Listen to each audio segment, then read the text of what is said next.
ప్రేక్షక దేవుళ్లకు నమస్కారం. జీవితం అనేది ఒక అంతులేని ప్రయాణం. ఈ ప్రయాణంలో ఎన్నో మలుపులు, ఎన్నెన్నో ఆటుపోట్లు మనకు ఎదురవుతుంటాయి. కొన్నిసార్లు మనం గెలుస్తాం, మరికొన్నిసార్లు ఓడిపోతాం. కొన్ని సందర్భాల్లో మన చుట్టూ ఉన్నవారే మనకు శత్రువులుగా మారుతుంటారు. మరికొన్ని సందర్భాల్లో మన మనసే మనకు పెద్ద శత్రువుగా తయారవుతుంది. ఇలాంటి సమయంలో మనకు దారి చూపించే దిక్సూచి ఏదైనా ఉందా అని వెతుకుతాం. మన భుజం తట్టి ధైర్యం చెప్పే మనిషి కోసం పరితపిస్తాం. సరిగ్గా ఇక్కడే కురుక్షేత్ర సంగ్రామం మన కళ్ల ముందు మెదులుతుంది. అది కేవలం కొన్ని వేల ఏళ్ల క్రితం జరిగిన యుద్ధం మాత్రమే కాదు, నిరంతరం ప్రతి మనిషి అంతరంగంలో జరిగే సంఘర్షణకు ప్రతిరూపం. శ్రీకృష్ణుడు భగవద్గీత ద్వారా అర్జునుడికి చెప్పిన విషయాలు కేవలం భక్తులకో, పూజలు చేసేవారికో మాత్రమే పరిమితం కాదు. మీరు దేవుడిని నమ్మే ఆస్తికులు కావచ్చు, లేదా దేవుడు లేడని వాదించే నాస్తికులు కావచ్చు. కాని మీరు మనుషులు. మీకు భాద్వేగాలు ఉంటాయి, బాధలు ఉంటాయి, భయాలు ఉంటాయి. రేపు ఏం జరుగుతుందోనన్న ఆందోళన ఉంటుంది. వీటన్నింటికీ సమాధానం కృష్ణుడు చెప్పిన మాటల్లో దొరుకుతుంది. అందుకే కృష్ణుడు చెప్పిన ఈ సత్యాలు మతానికి సంబంధించినవి కావు, ఇవి మనసుకి సంబంధించినవి. ఇవి మానవ ధర్మానికి సంబంధించినవి. కురుక్షేత్రంలో అర్జునుడు విషాదంలో కూరుకుపోయినప్పుడు అతని మనస్థితి అచ్చం ఈనాడు మనం అనుభవిస్తున్న ఒత్తిడి లాంటిదే. చేతిలో గాండీవం జారిపోతోంది, కాళ్లు వణుకుతున్నాయి, నోరు ఎండిపోతోంది అని అర్జునుడు చెప్పినప్పుడు అది ఒక గొప్ప వీరుడి లక్షణంలా కనిపించదు. అది సమస్యలను చూసి భయపడిపోయిన ఒక సామాన్యుడి లక్షణం. మన జీవితంలో కూడా సమస్యలు ఉప్పెనలా వచ్చిపడినప్పుడు, ఉద్యోగం పోయినప్పుడు, ప్రేమించిన వారు దూరమైనప్పుడు, ఆర్థిక ఇబ్బందులు చుట్టుముట్టినప్పుడు మన పరిస్థితి కూడా అర్జునుడిలాగే ఉంటుంది. అప్పుడు కృష్ణుడు ఏం చెప్పాడు? కృష్ణుడు అర్జునుడికి ఎలాంటి మంత్రాలు ఉపదేశించలేదు, ఎలాంటి పూజలు చేయమని చెప్పలేదు. కేవలం జీవిత సత్యాలను, వాస్తవాలను కళ్లకు కట్టినట్లు చూపించాడు. ఆ వాస్తవాలను మనం అర్థం చేసుకుంటే మన జీవితం కూడా ఒక కురుక్షేత్రంలా కాకుండా ఒక అందమైన బృందావనంలా మారుతుంది. శ్రీకృష్ణుడు బోధించిన వేల కొద్ది శ్లోకాల సారాంశాన్ని పిండితే 3 పరమ సత్యాలు మనకు దొరుకుతాయి. ఈ 3 సత్యాలు కాలానికి అతీతమైనవి. ఇవి యుగయుగాలకు మారనివి. ఈరోజు మనం తెలుసుకోబోయేది ఆ 3 అద్భుతమైన సత్యాల గురించి. వీటిని విన్నాక, అర్థం చేసుకున్నాక మీ ఆలోచన విధానంలో ఖచ్చితంగా ఒక మార్పు వస్తుంది. మీ సమస్యను మీరు చూసే కోణం మారుతుంది. మీలో ఒక కొత్త ధైర్యం మొలకెత్తుతుంది. మనిషి ఎప్పుడూ సుఖాన్ని కోరుకుంటాడు. దున్హకం తన దరిదాపుల్లోకి కూడా రాకూడదని అనుకుంటాడు. కాని జీవితం ఎప్పుడూ ఒకేలా ఉండదు కదా. వెలుగు నీడల సమ్మేళనమే జీవితం. కృష్ణుడు చెప్పిన మొదటి సత్యం మన అస్తిత్వానికి, మన మార్పుకి సంబంధించింది. మనిషి ఎందుకు ఏడుస్తాడు, మనిషి ఎందుకు భయపడతాడు అని కృష్ణుడు ప్రశ్నిస్తాడు. దేని గురించి మనం ఇంతలా ఆవేదన చెందుతున్నాం? అసలు మనం కోల్పోయేది ఏమిటి, మనం తెచ్చుకున్నది ఏమిటి పోగొట్టుకోవడానికి?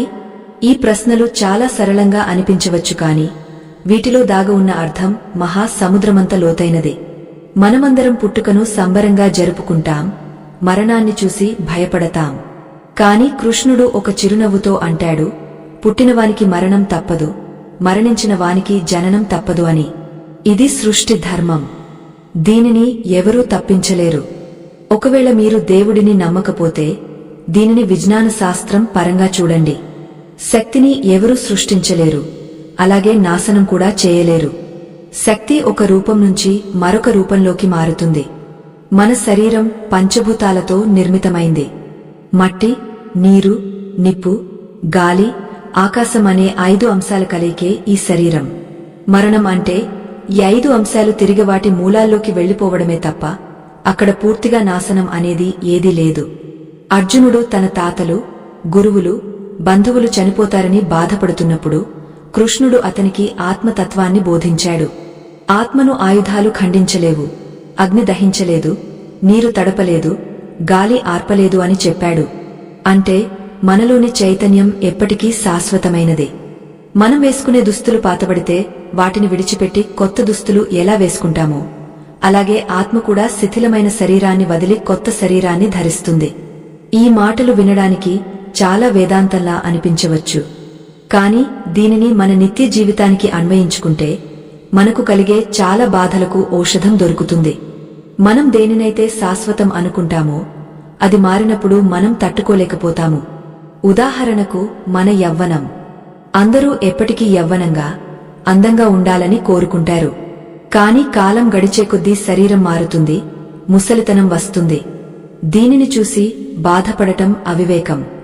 ఎందుకంటే మార్పు అనేది సృష్టి లక్షణం. బాల్యం పోయి యవ్వనం రావడం ఎంత సహజమో, యవ్వనం పోయి వృద్ధాప్యం రావడం కూడా అంతే సహజం. ఈ మార్పుని స్వీకరించినవాడు ఆనందంగా ఉంటాడు, వ్యతిరేకించినవాడు నిరంతరం దున్హకిస్తూనే ఉంటాడు. కృష్ణుడు చెప్పేది ఇదే. మార్పుని చూసి భయపడకు, దానిని ఆహ్వానించు. ప్రతి మార్పు వెనుక ఒక కొత్త అవకాశం దాగ ఉంటుంది. ప్రతి ముగింపు వెనుక ఒక కొత్త ఆరంభం వేచి ఉంటుంది.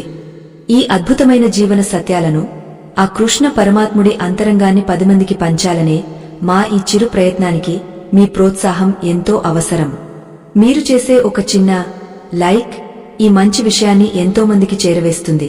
ఒకవేళ మీకు ఈ మాటలు నిజంగా మీ మనస్సుని తాకినట్లయితే దయచేసి ఇప్పుడే లైక్ చేసి మాకు మద్దతుగా నిలబడండి. మనం తరచుగా నాది అనే భావనలో బతుకుతుంటాం. ఈ ఇల్లు నాది, ఈ కారు నాది, ఈ ఆస్తి నాది, ఈ మనుషులు నావాళ్లు.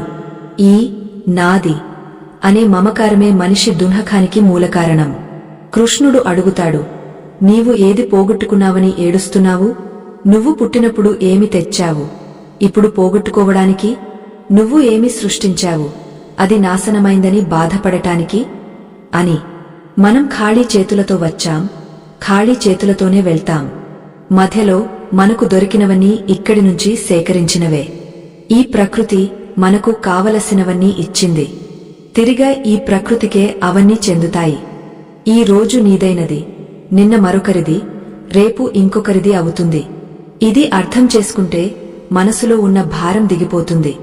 మనం ఆస్తుల కోసం, అంతస్తుల కోసం కొట్టుకు చస్తున్నాం. కాని ఏది మనతో శాశ్వతంగా రాదు అని తెలిసినప్పుడు ఆ పరుగులో ఉన్న అర్థం లేని తనం మనకు బోధపడుతుంది.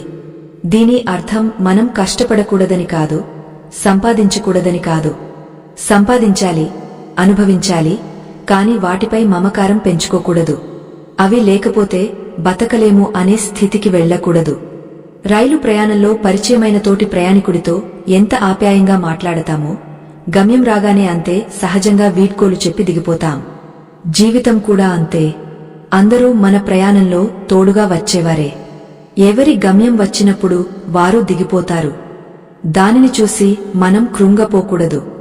పరివర్తనమే జగత్తు నియమం. ఇది కృష్ణుడు చెప్పిన అత్యంత శక్తివంతమైన మాట. ఏదీ స్థిరంగా ఉండదు. ఒకప్పుడు రాజులుగా వెలుగొందిన వారు కాలగర్భంలో కలిసిపోయారు. పెద్ద పెద్ద సామ్రాజ్యాలు మట్టిలో కలిసిపోయాయి.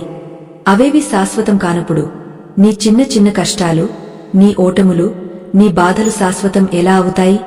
ఈ రోజు నువ్వు అనుభవిస్తున్న కష్టం రేపు ఉండదు. ఈ రోజు నిన్ను బాధిస్తున్న సమస్య రేపు ఒక జ్ఞాపకంగా మారిపోతుంది. కాలం అన్ని గాయాలను మాన్పుతుంది. కృష్ణుడు చెప్పేది ఇదే. ఇది కూడా గడిచిపోతుంది. నీకు ఆనందం వచ్చినప్పుడు గర్వపడకు, అది కూడా గడిచిపోతుంది. కష్టం వచ్చినప్పుడు కుమిలిపోకు, అది కూడా గడిచిపోతుంది. సమస్థితిలో ఉండటమే యోగం. సుఖాన్ని, దుఃఖాన్ని సమానంగా స్వీకరించడమే విజ్ఞత. మనం చాలాసార్లు గతాన్ని తలుచుకుని బాధపడుతుంటాం, లేదా భవిష్యత్తు గురించి ఆలోచించి భయపడుతుంటాం. కాని కృష్ణుడు చెప్పినట్లుగా గతం మరణించిన కాలం, భవిష్యత్తు పుట్టని కాలం. మన చేతిలో ఉన్నది వర్తమానం మాత్రమే. ఈ క్షణం మాత్రమే సత్యం. గడిచిపోయిన దాని గురించి చింతించడం వల్ల, జరగబోయే దాని గురించి భయపడటం వల్ల చేతిలో ఉన్న అద్భుతమైన వర్తమానాన్ని మనం నాశనం చేసుకుంటున్నాం. ఒక నాస్తికుడు కూడా దీనిని అంగీకరిస్తాడు. ఎందుకంటే మానసిక శాస్త్రం చెప్పేది కూడా ఇదే. డిప్రెషన్ అంటే గతాన్ని మోయడం, యాంగ్జైటీ అంటే భవిష్యత్తుని ఊహించుకోవడం, ప్రశాంతత అంటే వర్తమానంలో జీవించడం. కురుక్షేత్ర యుద్ధభూమిలో అర్జునుడు భవిష్యత్తు గురించి భయపడ్డాడు. యుద్ధం చేస్తే ఏం జరుగుతుందో, పాపం వస్తుందేమో, నరకానికి వెళ్తానేమో అని భయపడ్డాడు. అప్పుడు కృష్ణుడు అతన్ని వర్తమానంలోకి తీసుకొచ్చాడు. నీ కర్తవ్యం యుద్ధం చేయడం. ఫలితం గురించి ఆలోచించడం నీ పని కాదు అని చెప్పాడు. ఇదే కర్మ సిద్ధాంతం. దీని గురించి మనం రాబోయే భాగాల్లో ఇంకా లోతుగా చర్చించుకుందాం.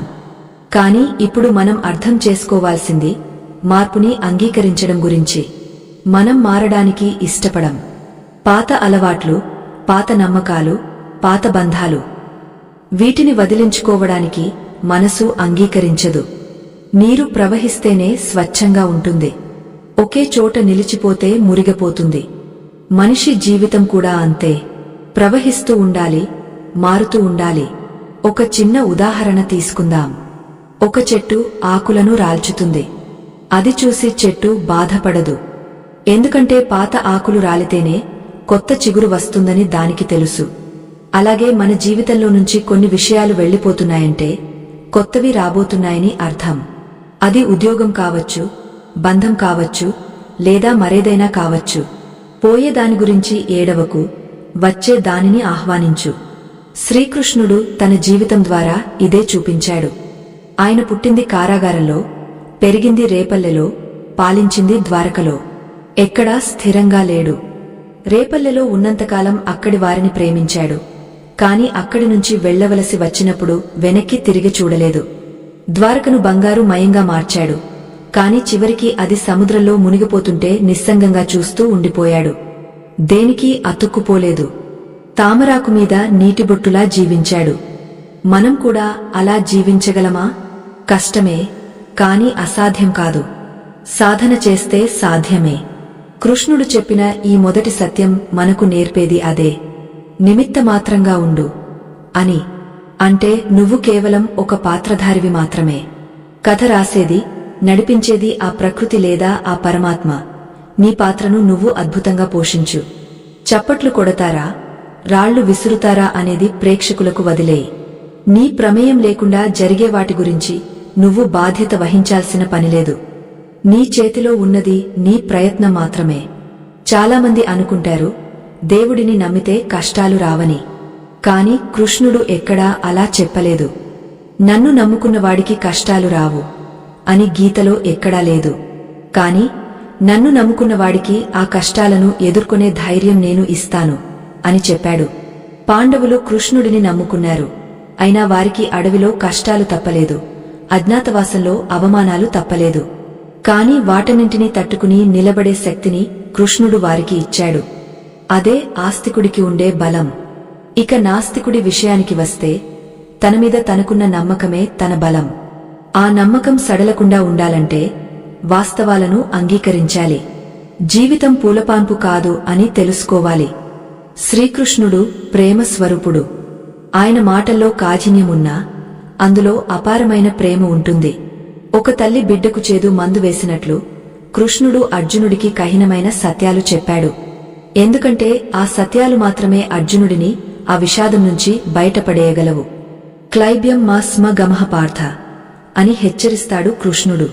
అంటే పెరికివాడిలా మారకు అర్జునా అని. సమస్యల నుంచి పారిపోవడం పిరికితనం, సమస్యలను ఎదుర్కోవడం ధీరత్వం. ఆత్మహత్య అనేది పెరికిపందల చర్య అని, జీవితాన్ని పోరాడి గెలవడమే నిజమైన విజయమని కృష్ణుడు ఆనాడే చెప్పాడు.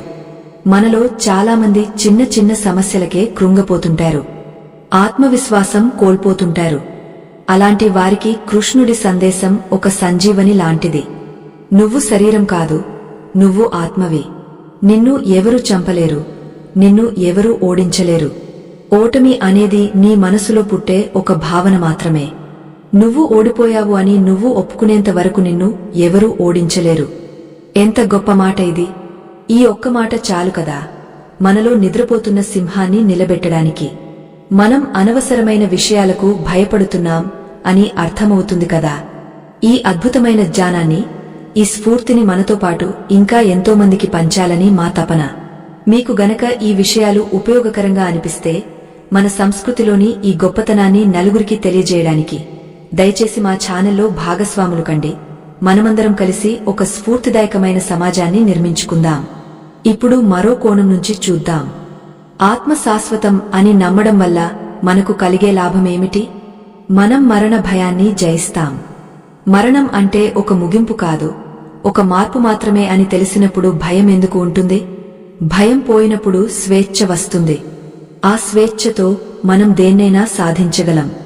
చరిత్రలో గొప్ప గొప్ప విజయాలు సాధించిన వారంతా మరణానికి భయపడనివారే. భగత్ సింగ్, అల్లూరి సీతారామరాజు వంటి వీరులు మరణాన్ని చూసి నవ్వగలిగారు అంటే వారికి ఈ ఆత్మతత్వం తెలిసి ఉండొచ్చు, లేదా వారి ఆశయం అంత గొప్పదే ఉండొచ్చు. కృష్ణుడు అర్జునుడికి నేర్పింది కూడా అదే, మరణానికి భయపడి ధర్మాన్ని వదలద్దు అని. అలాగే మనం ఇతరుల మరణాన్ని చూసి కూడా అతిగా శోకించకూడదు. ప్రేమ ఉండాలి, కాని అది బంధనంగా మారకూడదు. వెళ్లిపోయిన వారిని తలచుకుని ఏడవడం వల్ల వారి ఆత్మకు శాంతి లభించదు, మనకు ప్రశాంతత ఉండదు. వారు భౌతికంగా మన మధ్య లేకపోయినా జ్ఞాపకాల రూపంలో, వారు చేసిన మంచి పనుల రూపంలో ఎప్పుడూ బతికే ఉంటారు.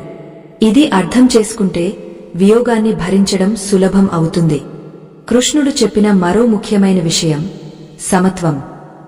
సుఖాన్ని, దుఃఖాన్ని, లాభాన్ని, నష్టాన్ని, జయాపజయాలను సమానంగా చూడటం.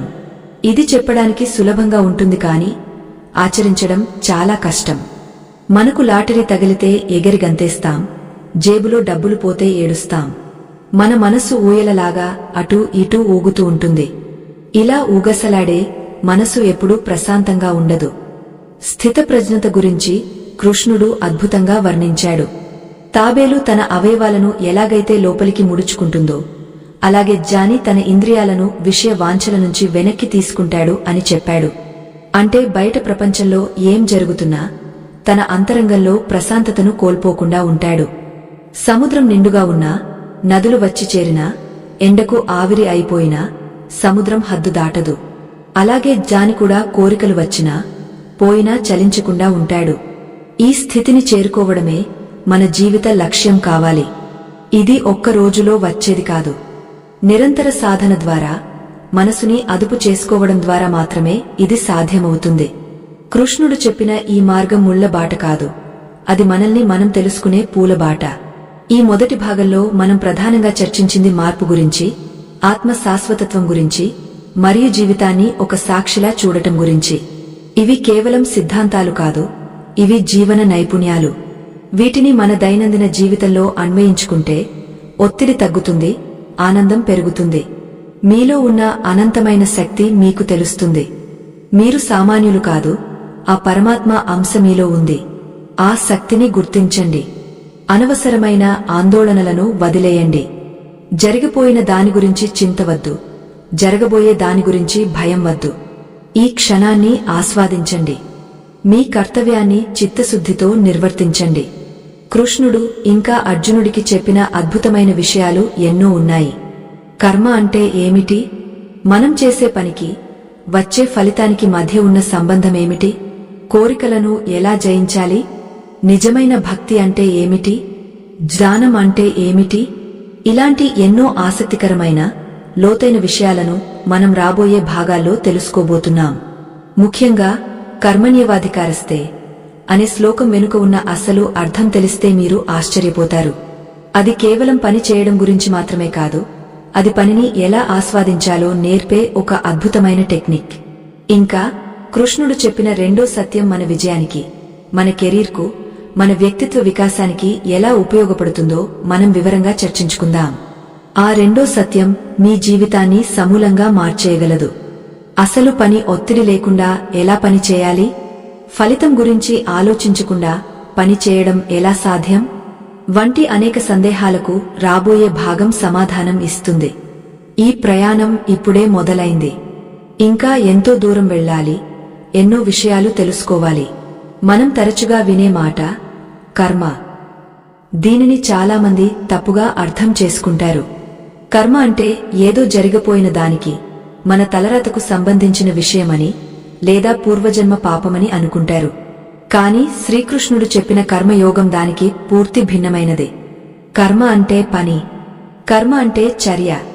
మనం ఉదయం లేచిన దగ్గర నుండి రాత్రి పడుకునే వరకు చేసే ప్రతి పని కర్మ కిందికే వస్తుంది. కృష్ణుడు చెప్పిన రెండో అత్యంత ముఖ్యమైన సత్యం, నీ పని నీవు చేయి, ఫలితాన్ని నా వదిలేయి అనేది. ఇది వినడానికి చాలా సులభంగా అనిపిస్తుంది, కాని దీనిని ఆచరణలో పెట్టడం అత్యంత కఠినం. ఎందుకంటే మనిషి సహజంగానే ఫలితాన్ని ఆశించి పనిచేస్తాడు. జీతం రాకపోతే ఎవరైనా ఉద్యోగం చేస్తారా? లాభం రాకపోతే ఎవరైనా వ్యాపారం చేస్తారా? మార్కులు రాకపోతే విద్యార్థి చదువుతాడా? అయితే కృష్ణుడు చెప్పిన దానిలో ఉన్న అంతరార్థం మనం గమనించాలి. ఫలితాన్ని ఆశించవద్దు అని ఆయన చెప్పలేదు. ఫలితం మీద ధ్యాస పెట్టి పనిని పాడు చేసుకోవద్దు అని చెప్పాడు. దీనిని ఒక ఉదాహరణతో చూద్దాం. ఒక విద్యార్థి పరీక్ష రాస్తున్నాడు. ఆ 3 గంటల సమయంలో అతని దృష్టి మొత్తం ప్రశ్నపత్రం మీద, జవాబులు రాయడం మీద మాత్రమే ఉండాలి. అలా కాకుండా నాకు ఫస్ట్ ర్యాంక్ వస్తుందా? మా నాన్నగారు ఏమంటారు? పక్కవాడు నాకంటే బాగా రాస్తున్నాడా? అని ఆలోచిస్తూ కూర్చుంటే అతని చేతిలో ఉన్న సమయం వృధా అవుతుంది. అతని ఏకాగ్రత దెబ్బతింటుంది.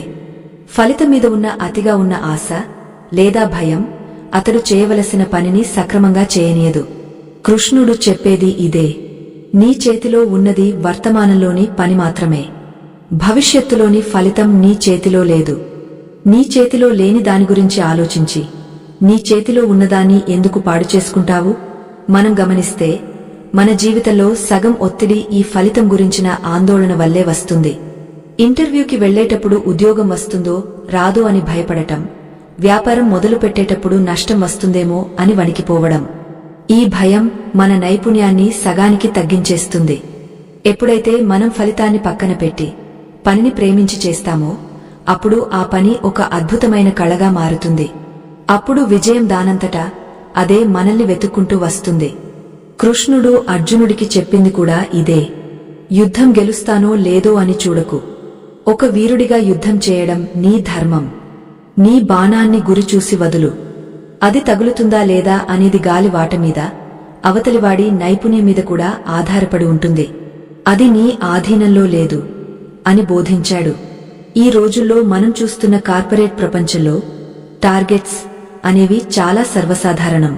ప్రతిదానికి ఒక లక్ష్యం ఉంటుంది. ఆ లక్ష్యాన్ని చేరుకోవాలనే ఒత్తిడిలో ఉద్యోగులు ఆరోగ్యాన్ని, ప్రశాంతతను కోల్పోతున్నారు. కృష్ణుడి సందేశం ఇక్కడ చాలా అవసరం. లక్ష్యం ఉండటం తప్పు కాదు, కాని ఆ లక్ష్యం మనసును ఆవహించి నిద్ర లేకుండా చేయడం తప్పు. పనిని ఆస్వాదించు. ఫలితం ఎలా ఉన్నా స్వీకరించే మనస్తత్వాన్ని అలవర్చుకో. అప్పుడు నీకు పని భారం అనిపించదు, ఒక ఆటలా అనిపిస్తుంది. ఎప్పుడైతే పని ఆటలా మారుతుందో అప్పుడు అలసట ఉండదు, కేవలం ఆనందం మాత్రమే ఉంటుంది. మరొక ముఖ్యమైన విషయమేమిటంటే కృష్ణుడు అకర్మ అంటే పని చేయకుండా ఉండటం గురించి మాట్లాడలేదు. అసలు పని చేయకుండా ఒక్క క్షణం కూడా ఎవరూ ఉండలేరు. మనం శారీరకంగా కదలకపోయినా మనసు ఆలోచిస్తూనే ఉంటుంది. గాలి పీల్చడం, వదలడం కూడా ఒక పనే. గుండె కొట్టుకోవడం ఒక పనే. కాబట్టి పనిని త్యజించడం సాధ్యం కాదు. సన్యాసం అంటే అడవులకు వెళ్లిపోవడం కాదు, సమాజంలో ఉంటూనే, బాధ్యతలు నిర్వర్తిస్తూనే ఫలితాల పట్ల వైరాగ్యంతో ఉండటం. తామర ఆకు నీటిలో ఉంటుంది, కాని నీటిని అంటించుకోదు.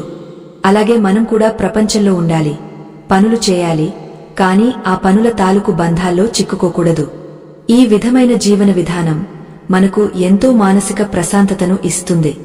మనకున్న సమస్యలకు పరిష్కారం బయట లేదు, మన ఆలోచన విధానంలోనే ఉంది అని చెప్పే ఈ ప్రయత్నానికి మీ ఆదరణ మాకు కొండంత బలం.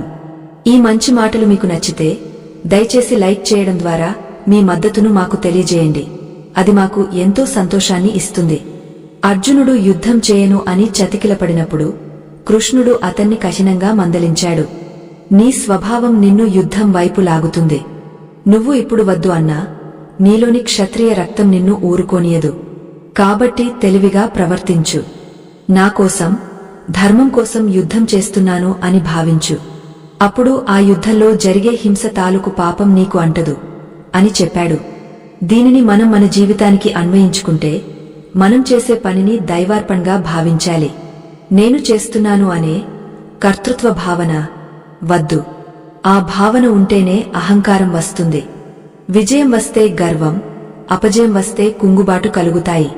అదే ఇది నా విధి, ఇది దైవ కార్యంగా చేస్తున్నాను అనుకుంటే ఫలితం ఏదైనా అది దేవుడి ప్రసాదంగా స్వీకరిస్తాం. అప్పుడు మనసు సమస్థితిలో ఉంటుంది.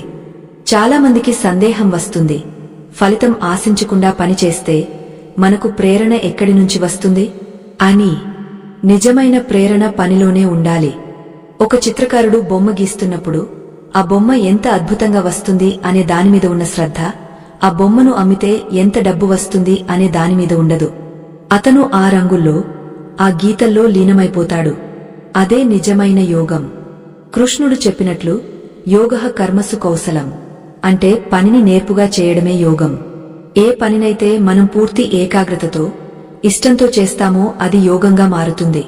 వంట చేయడం, ఇల్లు ఊడ్చడం, ఆఫీసులో ఫైల్ తయారు చేయడం, ఇవన్నీ యోగ సాధనలే. మన దృక్పథం మారాలి అంతే. కృష్ణుడు ఇంకా లోతుగా విశ్లేషిస్తూ 3 రకాల కర్తల గురించి చెబుతాడు. సాత్విక కర్త, రాజసిక కర్త, తామసిక కర్త.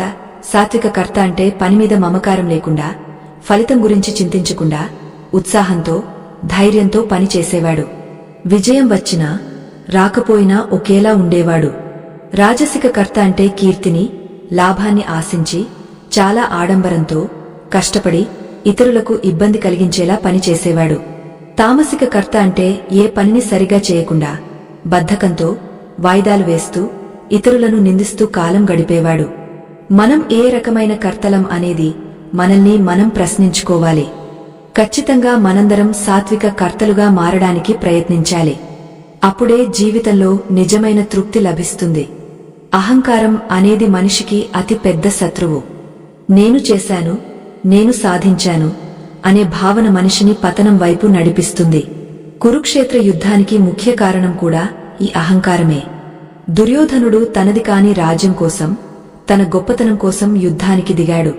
భీష్ముడు, ద్రోణుడు వంటి మహావీరులు కూడా తమ ప్రతిజ్ఞలకు, తమ అహంకారానికి బందీలై అధర్మం వైపు నిలబడ్డారు. కాని అర్జునుడు కృష్ణుడికి లొంగపోయాడు. నాకు ఏం తెలియదు, నువ్వే నన్ను నడిపించు అని శరణాగతి చేశాడు. అందుకే అర్జునుడు విజయం సాధించాడు. మన జీవితంలో కూడా ఎప్పుడైతే మనం నేను అనే అహాన్ని వదిలి వినయంతో పని చేస్తామో అప్పుడు మనకు తెలియని శక్తులు మనకు సహాయం చేస్తాయి.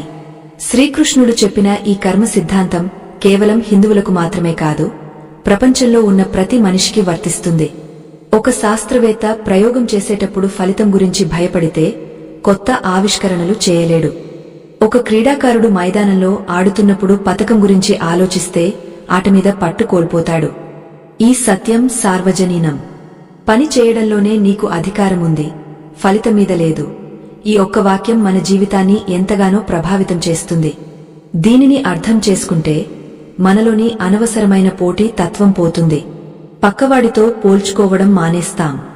మన నిన్నటి పని కంటే ఈ రోజు పని ఎంత బాగుంది అనే దానిమీద మాత్రమే దృష్టి పెడతాం.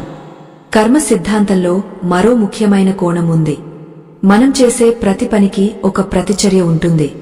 న్యూటన్ 3వ నియమంలాగా మంచి పనికి మంచి ఫలితం, చెడు పనికి చెడు ఫలితం ఖచ్చితంగా వస్తాయి. అయితే అది ఎప్పుడు వస్తుంది, ఎలా వస్తుంది అనేది మనకు తెలియదు. కొన్నిసార్లు మనం మంచి చేసినా వెంటనే చెడు జరగవచ్చు. దానికి కారణం మన పూర్వకర్మలు కావచ్చు, లేదా అది మనకు ఒక పరీక్ష కావచ్చు. అలాగే చెడు చేసినవాడు బాగున్నట్లు కనిపించవచ్చు, కాని అది తాత్కాలికమే. కాలం ఎప్పుడూ లెక్కలు సరిచేస్తుంది. కృష్ణుడు శిశుపాలుడి 100 తప్పులను సహించాడు, కాని 101వ తప్పు జరగగానే శిక్షించాడు. అంటే ప్రతిదానికి ఒక సమయం ఉంటుంది. ఆ సమయం వచ్చే వరకు మనం ధర్మాన్ని విడిచిపెట్టకూడదు. ధర్మం అంటే ఏమిటి అనే సందేహం చాలామందికి వస్తుంది. గుడికి వెళ్లడమా, పూజలు చేయడమా? కాదు. ధర్మం అంటే మన కర్తవ్యం. ఒక తండ్రిగా, ఒక భర్తగా, ఒక కొడుకుగా, ఒక ఉద్యోగిగా, ఒక పౌరుడిగా మన బాధ్యతలను సక్రమంగా నిర్వర్తించడమే ధర్మం. ఆపదలో ఉన్నవారికి సహాయం చేయడం ధర్మం. సత్యం మాట్లాడటం ధర్మం. కృష్ణుడు పాండవుల పక్షాన నిలబడటానికి కారణం వారు ధర్మాన్ని నమ్ముకున్నారు కాబట్టే. కౌరవుల దగ్గర ఎంత సైన్యమున్నా, ఎంత బలమున్నా వారి దగ్గర ధర్మం లేదు కాబట్టి ఓడిపోయారు.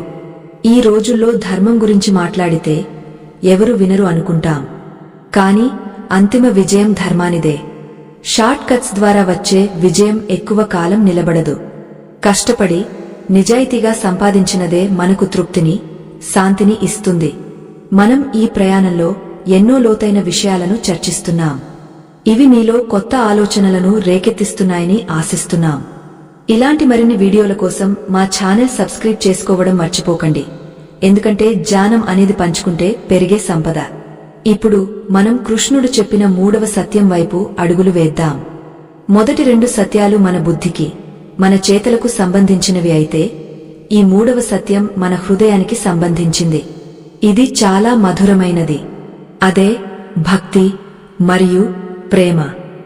అయితే భక్తి అంటే కేవలం కళ్ళు మూసుకుని దండం పెట్టుకోవడం మాత్రమేనా? కాదు. భక్తిలో చాలా రకాలు ఉన్నాయి. భక్తి ఒక మానసిక స్థితి. అది ఒక నమ్మకం. కృష్ణుడు గీతలో భక్తి యోగం గురించి చాలా గొప్పగా వివరించాడు. జ్ఞాన యోగం ద్వారా, కర్మయోగం ద్వారా భగవంతుడిని చేరడం కష్టం కావచ్చు, కాని భక్తి యోగం ద్వారా చాలా సులభం అని చెప్పాడు. అసలు దేవుడికి మన భక్తి ఎందుకు కావాలి? ఆయనకు మన స్తోత్రాలు, మన పూజలు అవసరమా? విశ్వాన్ని సృష్టించిన వాడికి మన చిన్న చిన్న నైవేద్యాలు అవసరమా? దీనికి కృష్ణుడు చాలా అందమైన సమాధానం చెప్పాడు. పత్రం పుష్పం ఫలం తోయం. అంటే ఎవరైతే నాకు భక్తితో ఒక ఆకునైనా, ఒక పువ్వునైనా, ఒక పండునైనా, చివరకు కొంచెం నీటినైనా సమర్పిస్తారో దానిని నేను ప్రీతితో స్వీకరిస్తాను అని. ఇక్కడ వస్తువు ముఖ్యం కాదు, మనసు ముఖ్యం. ద్రౌపది తన చీర కొంగును చింపి కృష్ణుడి వేలికి కట్టింది. అది చిన్న వస్త్రం ముక్కే కావచ్చు, కాని అందులో ఉన్న ఆత్మీయత వెలకట్టలేనిది. అందుకే కృష్ణుడు ఆమెకు అక్షయపాత్రలా చీరలను ఇచ్చి కాపాడాడు. కుచేలుడు గుప్పెడు అటుకులు తీసుకువెళ్లాడు. అది చాలా స్వల్పమే కావచ్చు, కాని అందులో స్నేహం, ప్రేమ నిండి ఉన్నాయి. అందుకే కృష్ణుడు అతన్ని ఐశ్వర్యవంతుడిని చేశాడు. దీని అర్థం మనం దేవుడికి లంచం ఇవ్వాలని కాదు. దేవుడితో ఒక సంబంధాన్ని ఏర్పరచుకోవాలి. అది స్నేహం కావచ్చు, దాస్యం కావచ్చు, వాత్సల్యం కావచ్చు. యశోద కృష్ణుడిని తన కొడుకులా చూసింది, దండించింది, ముద్దాడింది. గోపికలు కృష్ణుడిని ప్రేమికుడిలా చూశారు. అర్జునుడు స్నేహితుడిలా చూశాడు. హనుమంతుడు రాముడిని యజమానిలా చూశాడు. ఇలా ఏ రూపంలో అయినా మనం ఆ పరమాత్మతో అనుసంధానం కావచ్చు. ఒక నాస్తికుడికి ఇది ఎలా వర్తిస్తుంది? నాస్తికుడు ప్రకృతిని ప్రేమించవచ్చు, తోటి మనుషులను ప్రేమించవచ్చు, తన పనిని ప్రేమించవచ్చు. ఆ ప్రేమే దైవం. ఎక్కడ ప్రేమ ఉంటుందో అక్కడ దేవుడు ఉంటాడు. ద్వేషమున్న చోట దేవుడు ఉండడు. శ్రీకృష్ణుడు సర్వధర్మాన్ పరిత్యజ్య మామేకం శరణం వ్రజ అని అన్నాడు. అంటే అన్ని ధర్మాలను వదిలి నన్ను ఒక్కడినే శరణు కోరు, నేను నిన్ను అన్ని పాపాల నుంచి విముక్తి చేస్తాను అని. ఇది చాలా లోతైన మాట.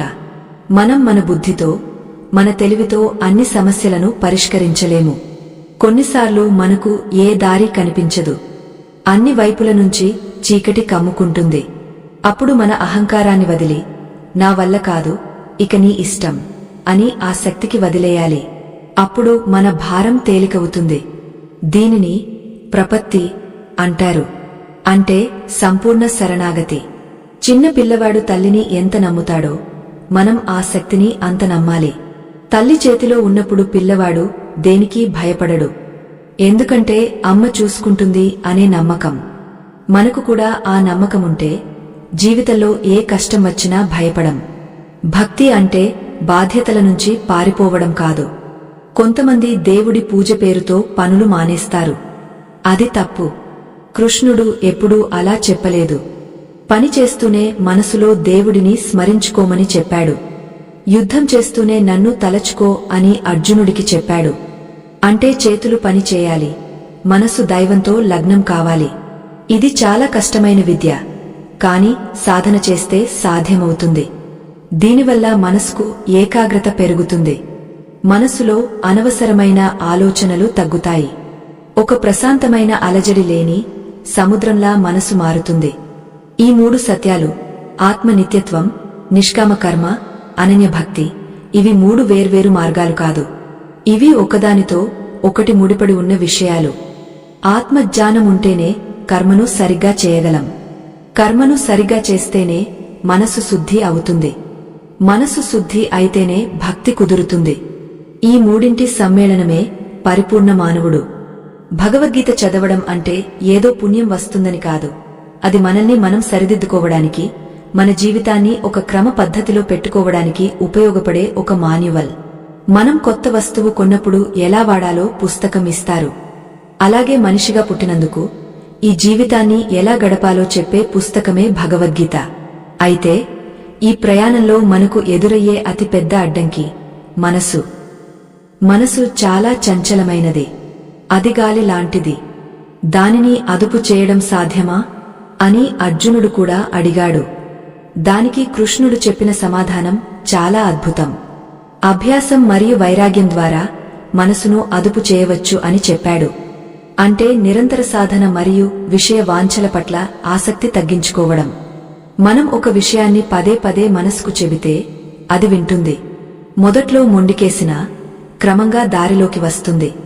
గుర్రాన్ని అదుపు చేయడానికి కళ్ళెం ఎంత అవసరమో మనసును అదుపు చేయడానికి బుద్ధి అంత అవసరం. బుద్ధితో మనసును నడిపించాలి కాని మనసు చెప్పినట్లు బుద్ధి నడవకూడదు. ఈ మానసిక నియంత్రణ ఎలా సాధించాలి? ధ్యానం చేయడం వల్ల ఏమైనా ఉపయోగముందా? కృష్ణుడు ధ్యాన యోగం గురించి ఏం చెప్పాడు? ఆహార నియమాలు మన ఆలోచనలను ఎలా ప్రభావితం చేస్తాయి? సాత్విక ఆహారం అంటే ఏమిటి? నిద్ర, ఆహారం, విహారం ఇవి మనిషి యోగస్థితిని ఎలా నిర్ణయిస్తాయి? ఇలాంటి ఆసక్తికరమైన మన దైనందిన జీవితానికి ఎంతో ఉపయోగపడే ఆరోగ్య సూత్రాలను, మానసిక నియంత్రణ పద్ధతులను మనం తర్వాతి భాగంలో చాలా వివరంగా తెలుసుకోబోతున్నాం. ఎందుకంటే ఆరోగ్యమే మహాభాగ్యం.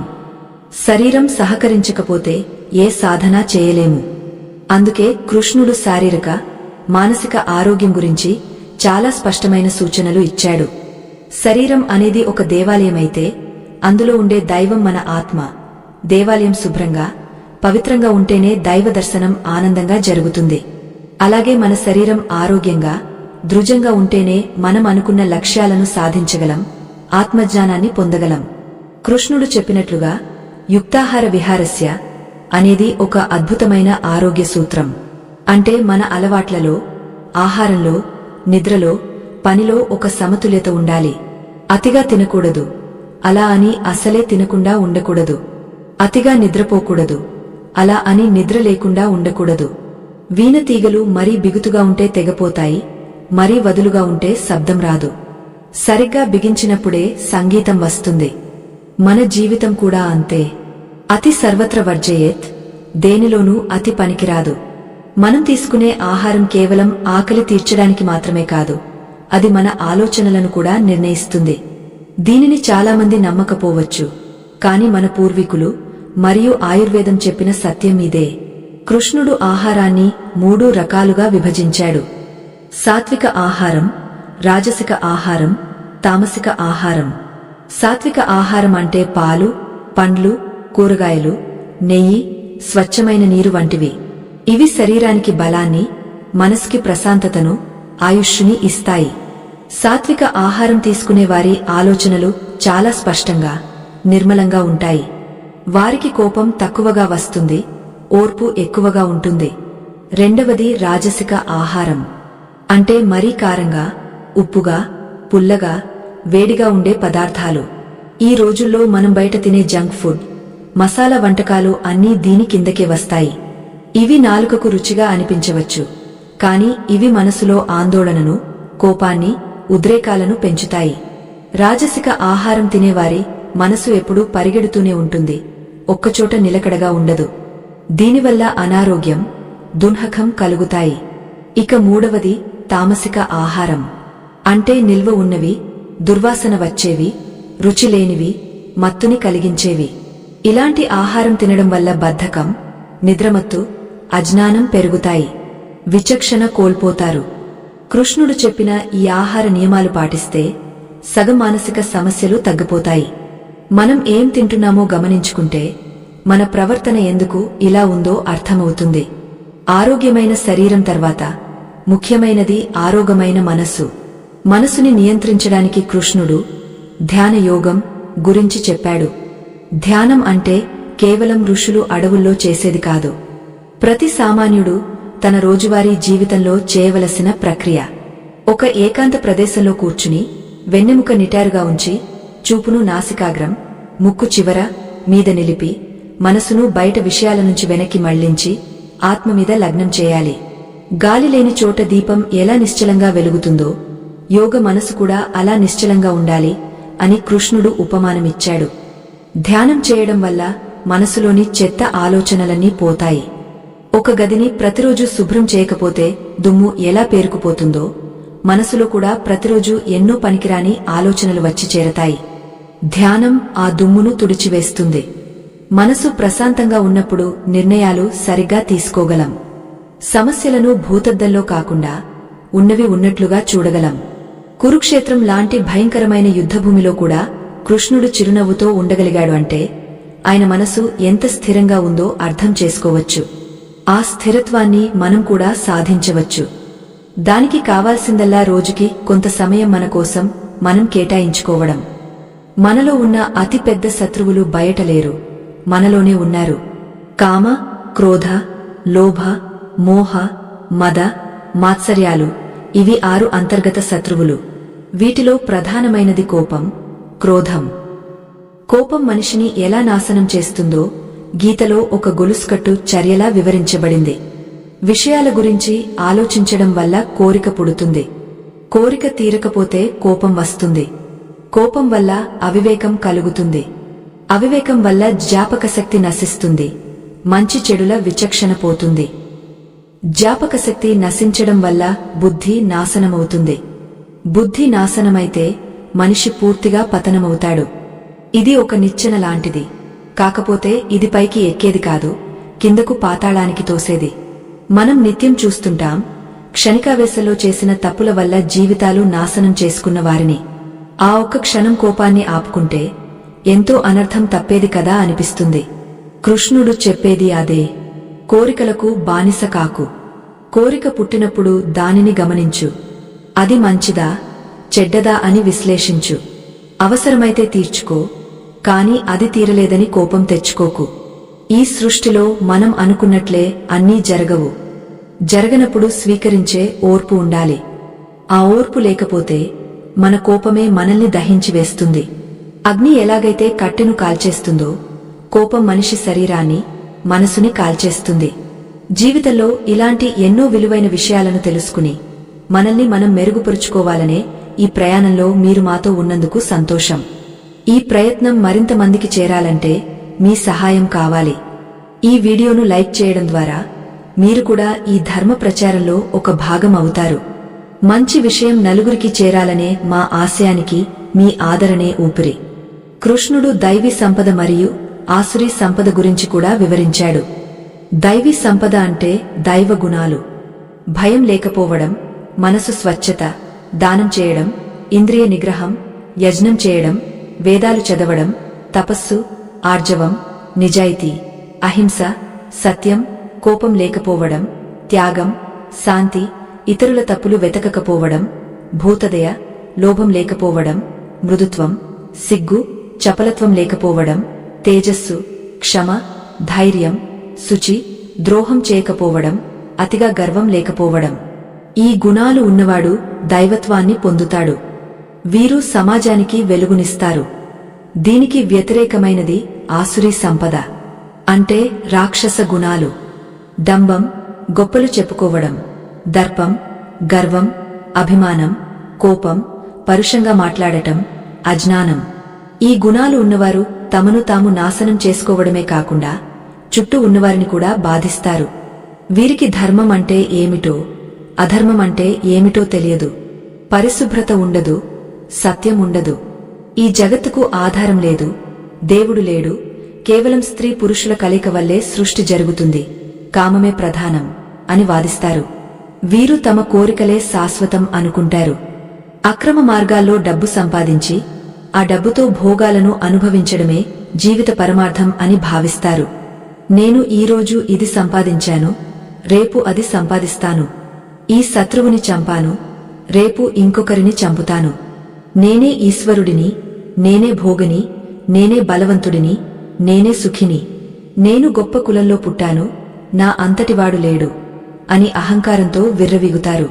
ఇలాంటివారు నరకానికి వెళ్తారు అని కృష్ణుడు స్పష్టంగా చెప్పాడు. నరకమంటే ఎక్కడో లేదు, ఇక్కడే మన మనసులో ఉండే అశాంతే నరకం. అసూయ, ద్వేషం, భయం ఇవే నరక ద్వారాలు. కామ, క్రోధ, లోభాలు అనే 3 నరక ద్వారాలను మనిషి వదిలిపెట్టాలి. ఇవి ఆత్మను నాశనం చేస్తాయి. ఈ విశ్లేషణ చూస్తుంటే మనకు ప్రస్తుతం సమాజంలో జరుగుతున్న అనేక ఘోరాలకు కారణం అర్థమవుతుంది కదా. మనిషిలోని దైవత్వాన్ని నిద్రలేపి రాక్షసత్వాన్ని అంతం చేయడమే గీత లక్ష్యం. మనలో కూడా ఎంతో కొంత ఈ ఆసురీ లక్షణాలు ఉండవచ్చు. వాటిని గుర్తించి తొలగించుకోవాలి. కృష్ణుడు చెప్పినట్లు మనమే మనకు బంధువులం, మనమే మనకు శత్రువులం. మనసును జయించినవాడు తనకు తానే బంధువు. జయించని వాడికి తన మనసే శత్రువులా ప్రవర్తిస్తుంది. శీతోష్ణాలను, సుఖదుఃఖాలను, మానవమానాలను సమానంగా చూసేవాడే నిజమైన యోగి. మట్టిని, రాయిని, బంగారాన్ని సమానంగా చూడగలగాలి. ఇది చాలా ఉన్నతమైన స్థితి. సామాన్యులకు ఇది అసాధ్యం అనిపించవచ్చు. కాని కృష్ణుడు ఏదీ అసాధ్యం అని చెప్పలేదు. అభ్యాసం చేస్తే ఏదైనా సాధ్యమే అన్నాడు. ఒక చిన్న విత్తనంలో ఇంత పెద్ద చెట్టు దాగ ఉన్నట్లు మనలో కూడా అనంతమైన శక్తి దాగ ఉంది. ఆ శక్తిని వెలికి తీయడానికే ఈ సాధనలన్నీ. ఇప్పుడు మనం మరొక ఆసక్తికరమైన అంశం గురించి మాట్లాడుకుందాం. అదే విశ్వరూపం. అర్జునుడికి కృష్ణుడు తన విశ్వరూపాన్ని చూపించాడు. అసలు విశ్వరూపం అంటే ఏమిటి? అది కేవలం ఒక మ్యాజిక్ లేదా? దానికి ఒక తాత్విక అర్థముందా? విశ్వరూపం అంటే ఈ సృష్టి మొత్తం ఒక్కటే అని దర్శించడం. మనం వేరు, పక్కవాడు వేరు అని అనుకుంటున్నాం. కాని అందరిలో ఉన్నది ఆ ఒక్క పరమాత్మే. సముద్రంలో ఎన్నో అలలు ఉంటాయి. ప్రతి అల వేరుగా కనిపిస్తుంది. కాని అన్ని అలలు నీరే, అన్నీ సముద్రమే. అల పగిలిపోతే తిరిగా సముద్రంలోనే కలుస్తుంది. అలాగే జీవులందరూ ఆ పరమాత్మ స్వరూపాలే. ఎప్పుడైతే మనిషి ఈ సత్యాన్ని తెలుసుకుంటాడో అప్పుడు అతనికి ఎవరిమీద ద్వేషం కలగదు. ఎందుకంటే ఎదుటివాడిని బాధ పెడితే తనను తాను బాధ పెట్టుకున్నట్లే అని తెలుస్తుంది. పక్కవాడికి సహాయం చేస్తే ఆ దేవుడికి సేవ చేసినట్లే అని భావిస్తాడు. సర్వభూతస్థం ఆత్మానం అంటే అన్ని జీవులలో తనలో అన్ని జీవులను చూసేవాడే నిజమైన జ్ఞాని. కుక్కను, ఆవును, ఏనుగును, పండితుడిని, చండాలుడిని అందరినీ సమదృష్టితో చూడాలి.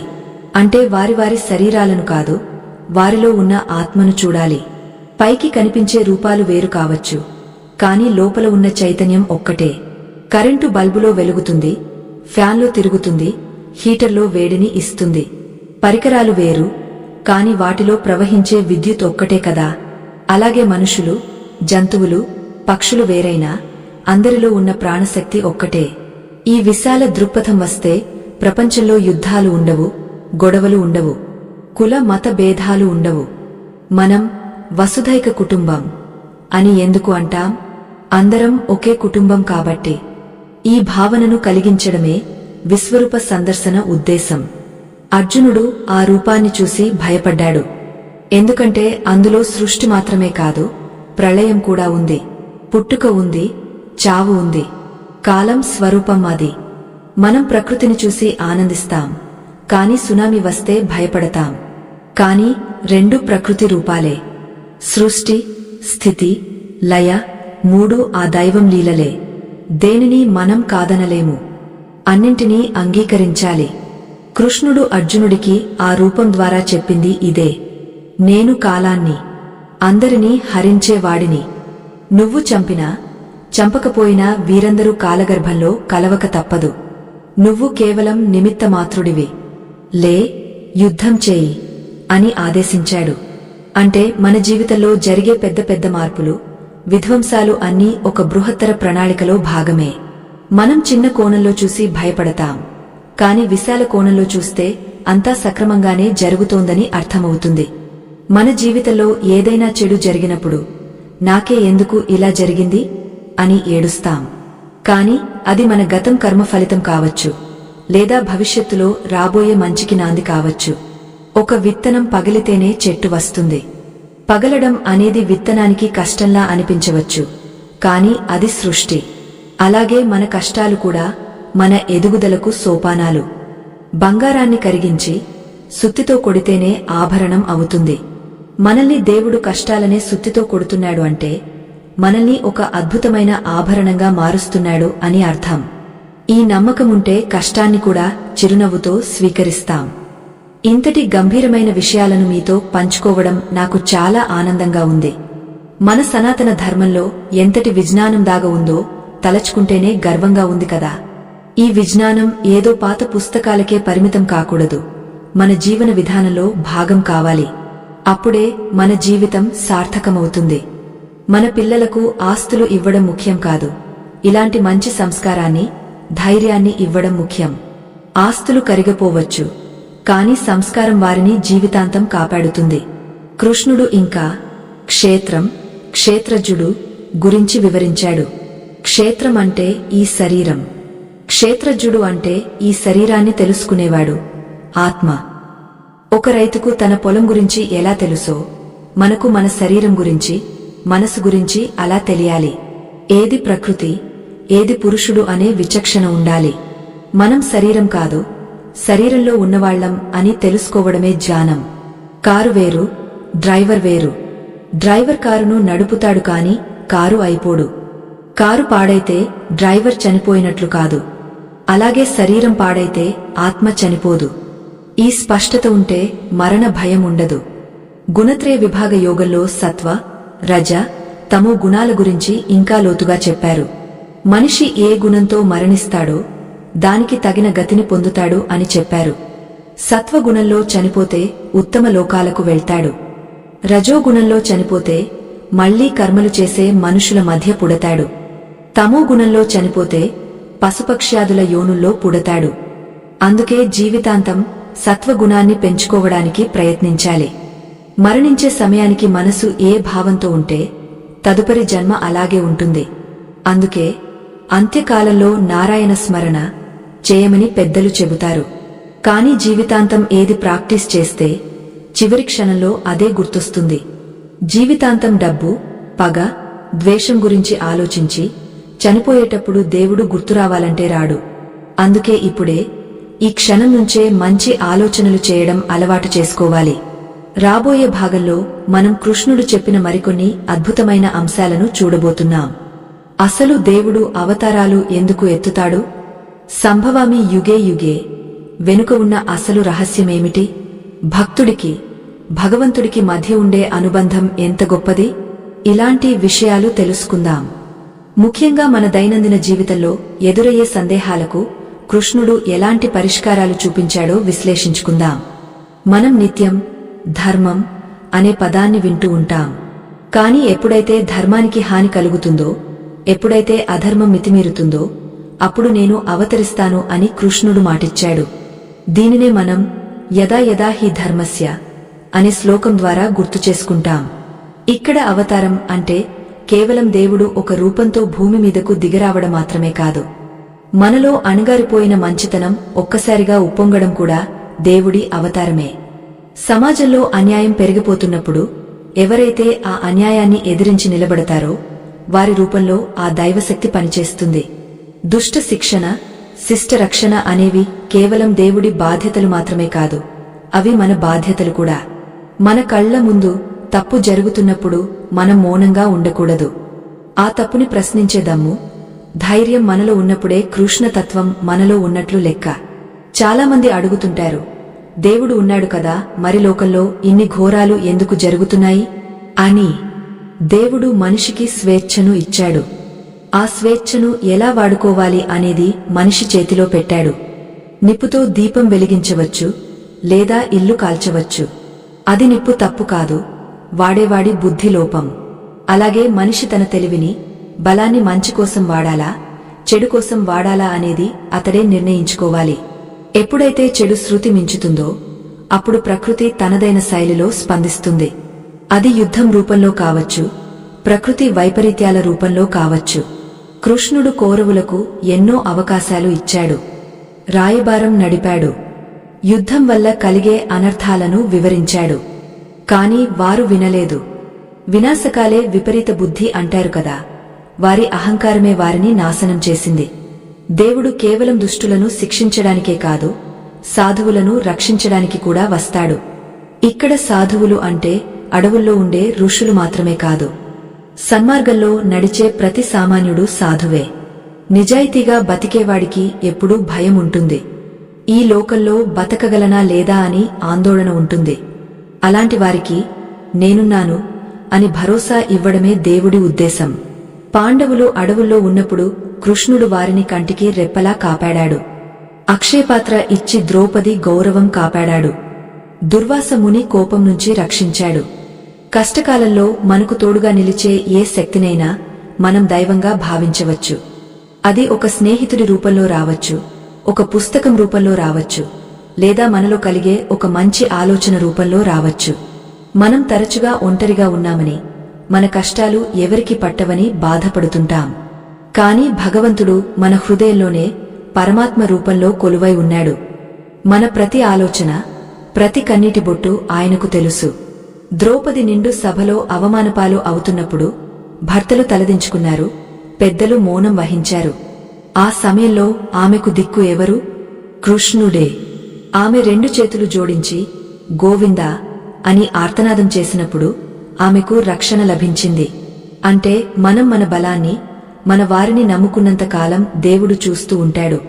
ఎప్పుడైతే నా వల్ల కాదు, నువ్వే దిక్కు అని పూర్తిగా శరణాగతి చేస్తామో అప్పుడు ఆయన జోక్యం చేసుకుంటాడు.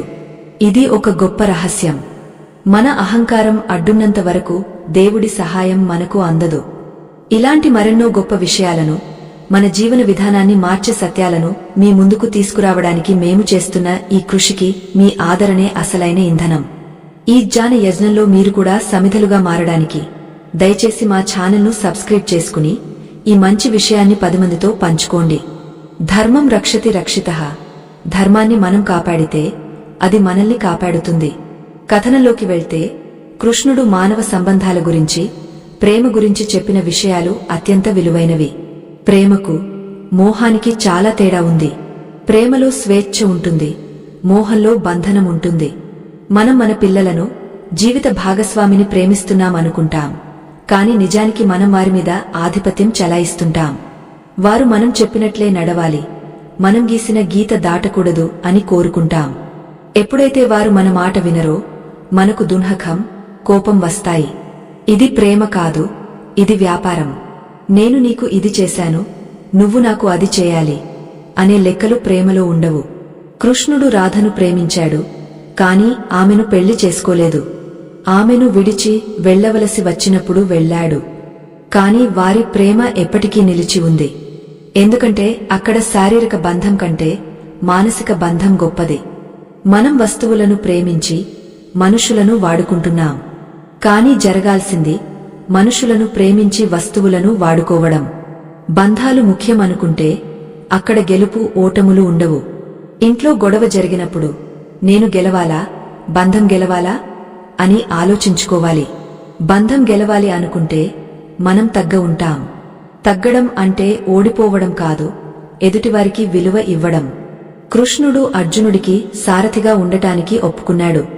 త్రిలోకాధిపతి అయి ఉండి గుర్రాల పగ్గాలు పట్టుకుని అర్జునుడు చెప్పిన చోటికి రథాన్ని నడిపాడు. దీనిని బట్టి మనం ఏం నేర్చుకోవాలి? మనం ఎంత ఎత్తుకు ఎదిగినా మన వాళ్ల కోసం తగ్గుండటంలో తప్పులేదు.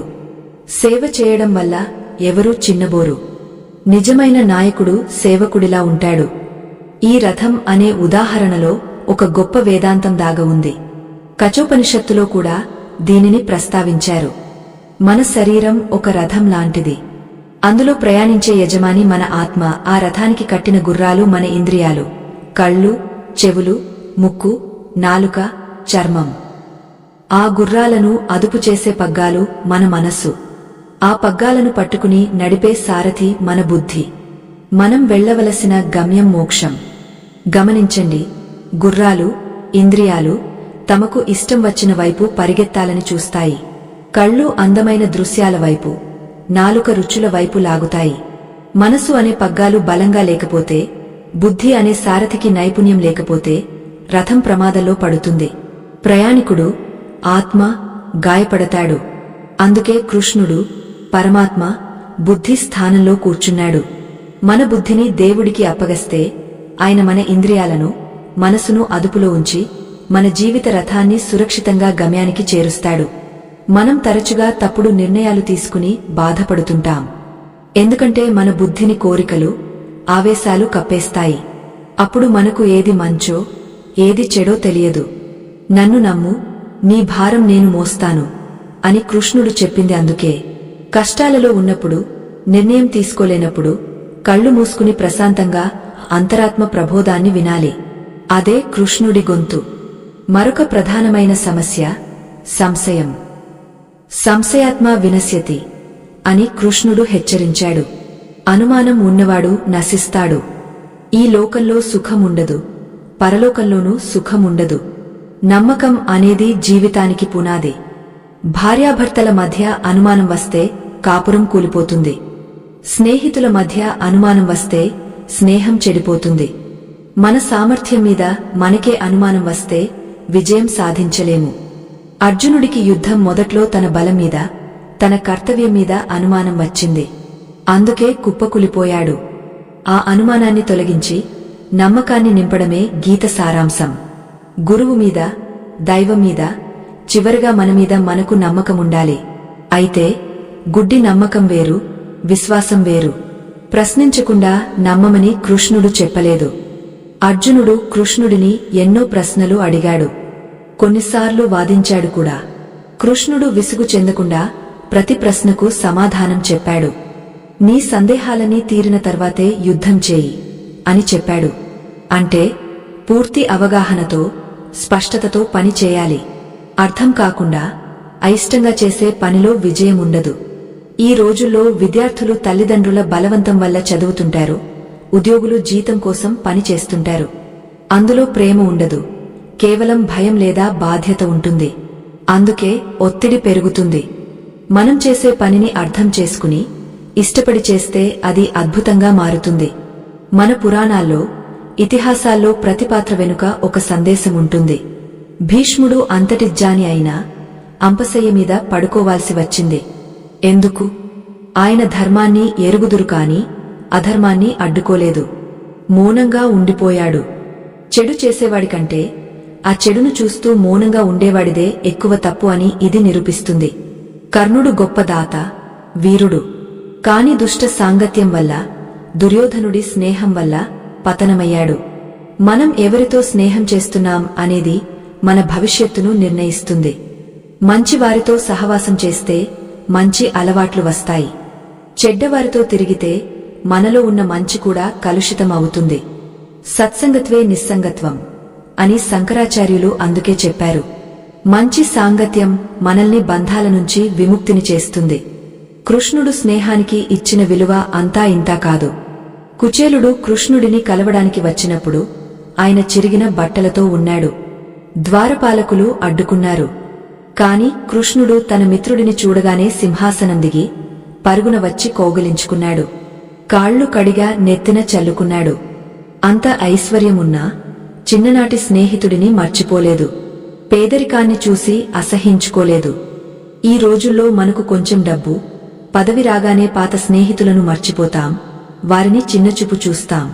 కాని నిజమైన ఐశ్వర్యం డబ్బులో లేదు, బంధాల్లో ఉంది అని కృష్ణుడు నిరూపించాడు. మన స్థాయి పెరిగే కొద్దీ మన వినయం పెరగాలి. చెట్టుకు కాయలు కాసే కొద్దీ కొమ్మలు వంగ ఉంటాయి. అలాగే మనిషికి సంపద, జ్ఞానం వచ్చే కొద్దీ ఒదిగ ఉండాలి. మా ఈ చిన్న ప్రయత్నం మీకు నచ్చినట్లయితే మన సనాతన ధర్మం గొప్పతనాన్ని అందరికీ తెలియజేయాలనే మా సంకల్పానికి మీ వంతు సహాయంగా దయచేసి ఒక లైక్ వేసి మా ఛానల్ను సబ్స్క్రైబ్ చేసుకోండి. మీరు ఇచ్చే ప్రోత్సాహం మాకు ఎంతో విలువైనది. మనం ఇప్పుడు కర్మ గురించి మరొక కోణంలో ఆలోచిద్దాం. మనకు స్వేచ్ఛ ఉందా లేక అంతా విధిరాత అనే సందేహం చాలామందికి ఉంటుంది. జరగాల్సింది జరుగుతుంది, మనం ఎందుకు కష్టపడాలి అని కొందరు బద్ధకిస్తారు. కాని కృష్ణుడు మనిషి తనను తానే ఉద్ధరించుకోవాలి, తనను తాను కృంగదీసుకోకూడదు అని చెప్పాడు. అంటే మన చేతిలో ప్రయత్నముంది. విధి అనేది గాలి వాటం లాంటిది. నావికుడు గాలిని మార్చలేడు, కాని తెరచాపను సరిచేసుకోగలడు. మన ప్రయత్నం అనే తెరచాపను సరిగా పెట్టుకుంటే విధి అనే గాలిని వాడుకుని మనం గమ్యం చేరవచ్చు. ఏమీ చేయకుండా కూర్చుంటే గాలి ఎటు వీస్తే అటు పడవ కొట్టుకుపోతుంది. పురుష ప్రయత్నం, దైవ అనుగ్రహం ఈ రెండు కలిస్తేనే విజయం. రైతు పొలం దున్నాలి, విత్తనాలు వేయాలి. కాని వర్షం పడటం దైవాధీనం. వర్షం పడలేదని రైతు దున్నడం మానేస్తే ఎలా? కృష్ణుడు భగవద్గీత చివరలో, నేను చెప్పాల్సింది చెప్పాను, ఇప్పుడు నీ ఇష్టం వచ్చినట్లు చేయి, యథేచ్ఛసి తథాకురు అని అర్జునుడికి చెప్పాడు. అంటే దేవుడు కూడా మనమీద బలవంతం చేయడు. జ్ఞానాన్ని ఇస్తాడు, మార్గాన్ని చూపిస్తాడు. కాని ఆ మార్గంలో నడవాల్సింది మనమే. గురువు పాణ్యం చెబుతాడు, కాని పరీక్ష రాయాల్సింది విద్యార్థే. మన జీవితంలో మనం తీసుకునే ప్రతి నిర్ణయానికి మనమే బాధ్యులం. తప్పు చేసి దేవుడిని నిందించడం లేదా గ్రహాలను నిందించడం సరికాదు. మన కష్టాలకు, సుఖాలకు మనమే కర్తలం. ఈ బాధ్యతను స్వీకరించిన రోజున మనిషి పరిపక్వత సాధిస్తాడు. మనం చేసే యజ్ఞాలు, పూజలు దేవుడి కోసం కాదు, మన చిత్తశుద్ధి కోసం, త్యాగ బుద్ధిని అలవర్చుకోవడానికి. త్యాగేనైకే అమృతత్వమానస్వ. త్యాగం వల్లనే అమరత్వం సిద్ధిస్తుంది. మన దగ్గర ఉన్నదానిని 10 మందికి పంచడంలో ఉన్న ఆనందం దాచుకోవడంలో ఉండదు. కర్ణుడు కవచ కుండలాలు దానం చేశాడు. ప్రాణం పోతుందని తెలిసినా వెనక్కి తగ్గలేదు. అందుకే ఆయన దానకర్ణుడిగా చరిత్రలో నిలిచిపోయాడు. మనకు అంత శక్తి లేకపోవచ్చు, కాని కనీసం ఆకలితో ఉన్నవాడికి గుప్పెడు అన్నం పెట్టగలం కదా, కన్నీళ్లతో ఉన్నవాడిని ఓదార్చగలం కదా. అదే నిజమైన పూజ. మానవ సేవే మాధవ సేవ. ఇప్పటివరకు మనం కృష్ణుడు చెప్పిన సిద్ధాంతాలను, వాటి వెనుక ఉన్న అర్థాలను తెలుసుకున్నాం.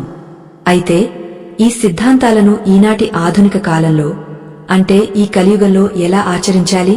ఉదయం లేచిన దగ్గర నుంచి ఉరుకులు పరుగుల జీవితం, ట్రాఫిక్, ఆఫీస్ టెన్షన్లు, ఈఎంఐల గొడవలు. వీటి మధ్య గీతను ఎలా పాటించాలి? ప్రశాంతతను ఎలా వెతుక్కోవాలి?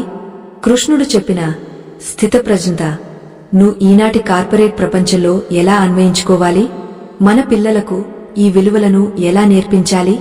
వచ్చే భాగంలో మనం కేవలం సిద్ధాంతాలు కాకుండా ప్రాక్టికల్ టిప్స్ గురించి మాట్లాడుకుందాం. మన దైనందిన జీవితంలో ఎదురయ్యే చిన్న చిన్న సమస్యలకు గీతలో ఉన్న పరిష్కారాలను వెతుకుదాం. ఉదాహరణకు, నిద్ర పట్టకపోతే ఏం చేయాలి? కోపం వస్తే తక్షణం ఎలా తగ్గించుకోవాలి? ఏకాగ్రతను ఎలా పెంచుకోవాలి? వంటి విషయాలను వచ్చే భాగంలో చాలా వివరంగా చర్చిద్దాం. ఈ కలియుగంలో మనిషి వేగం పెరిగింది, కాని విచక్షణ తగ్గింది. ఉదయం నిద్రలేచిన దగ్గర నుంచి రాత్రి పడుకునే వరకు ఒక యంత్రంలా పరిగెడుతూనే ఉన్నాడు. ఈ పరుగులో అసలు గమ్యమేమిటో, ఎందుకు పరిగెడుతున్నాడో కూడా తెలియని అయోమయ స్థితి. కృష్ణుడు చెప్పిన యోగ శాస్త్రాన్ని మన దైనందిన జీవితానికి అన్వయించుకుంటే ఈ ఒత్తిడి నుంచి బయటపడటం చాలా సులభం. ఉదాహరణకు, మనం రోజువారీగా ఎదుర్కొనే వాహనాల రద్దీ, ట్రాఫిక్ సమస్యనే తీసుకుందాం. ఆఫీసు సమయం అయిపోతుంటుంది, రోడ్డు నిండా వాహనాలు ఎక్కడికక్కడ ఆగపోయి ఉంటాయి. ఆ సమయంలో మన మనసులో విపరీతమైన ఆందోళన, కోపం, చిరాకు మొదలవుతాయి. హారన్ కొడతాం, ముందు వెళ్లేవాడిని తిడతాం. దీనివల్ల ట్రాఫిక్ ఏమైనా తగ్గుతుందా? తగ్గదు. కేవలం మన రక్తపోటు పెరుగుతుంది, మనశ్శాంతి పాడవుతుంది. ఆ చిరాకుతో ఆఫీస్కి వెళ్తే అక్కడ పనిమీద ధ్యాస పెట్టలేం. ఇక్కడ కృష్ణుడు చెప్పిన సాక్షి భావన మనకు ఉపయోగపడుతుంది. ట్రాఫిక్ అనేది ఒక పరిస్థితి, అది మన చేతిలో లేదు.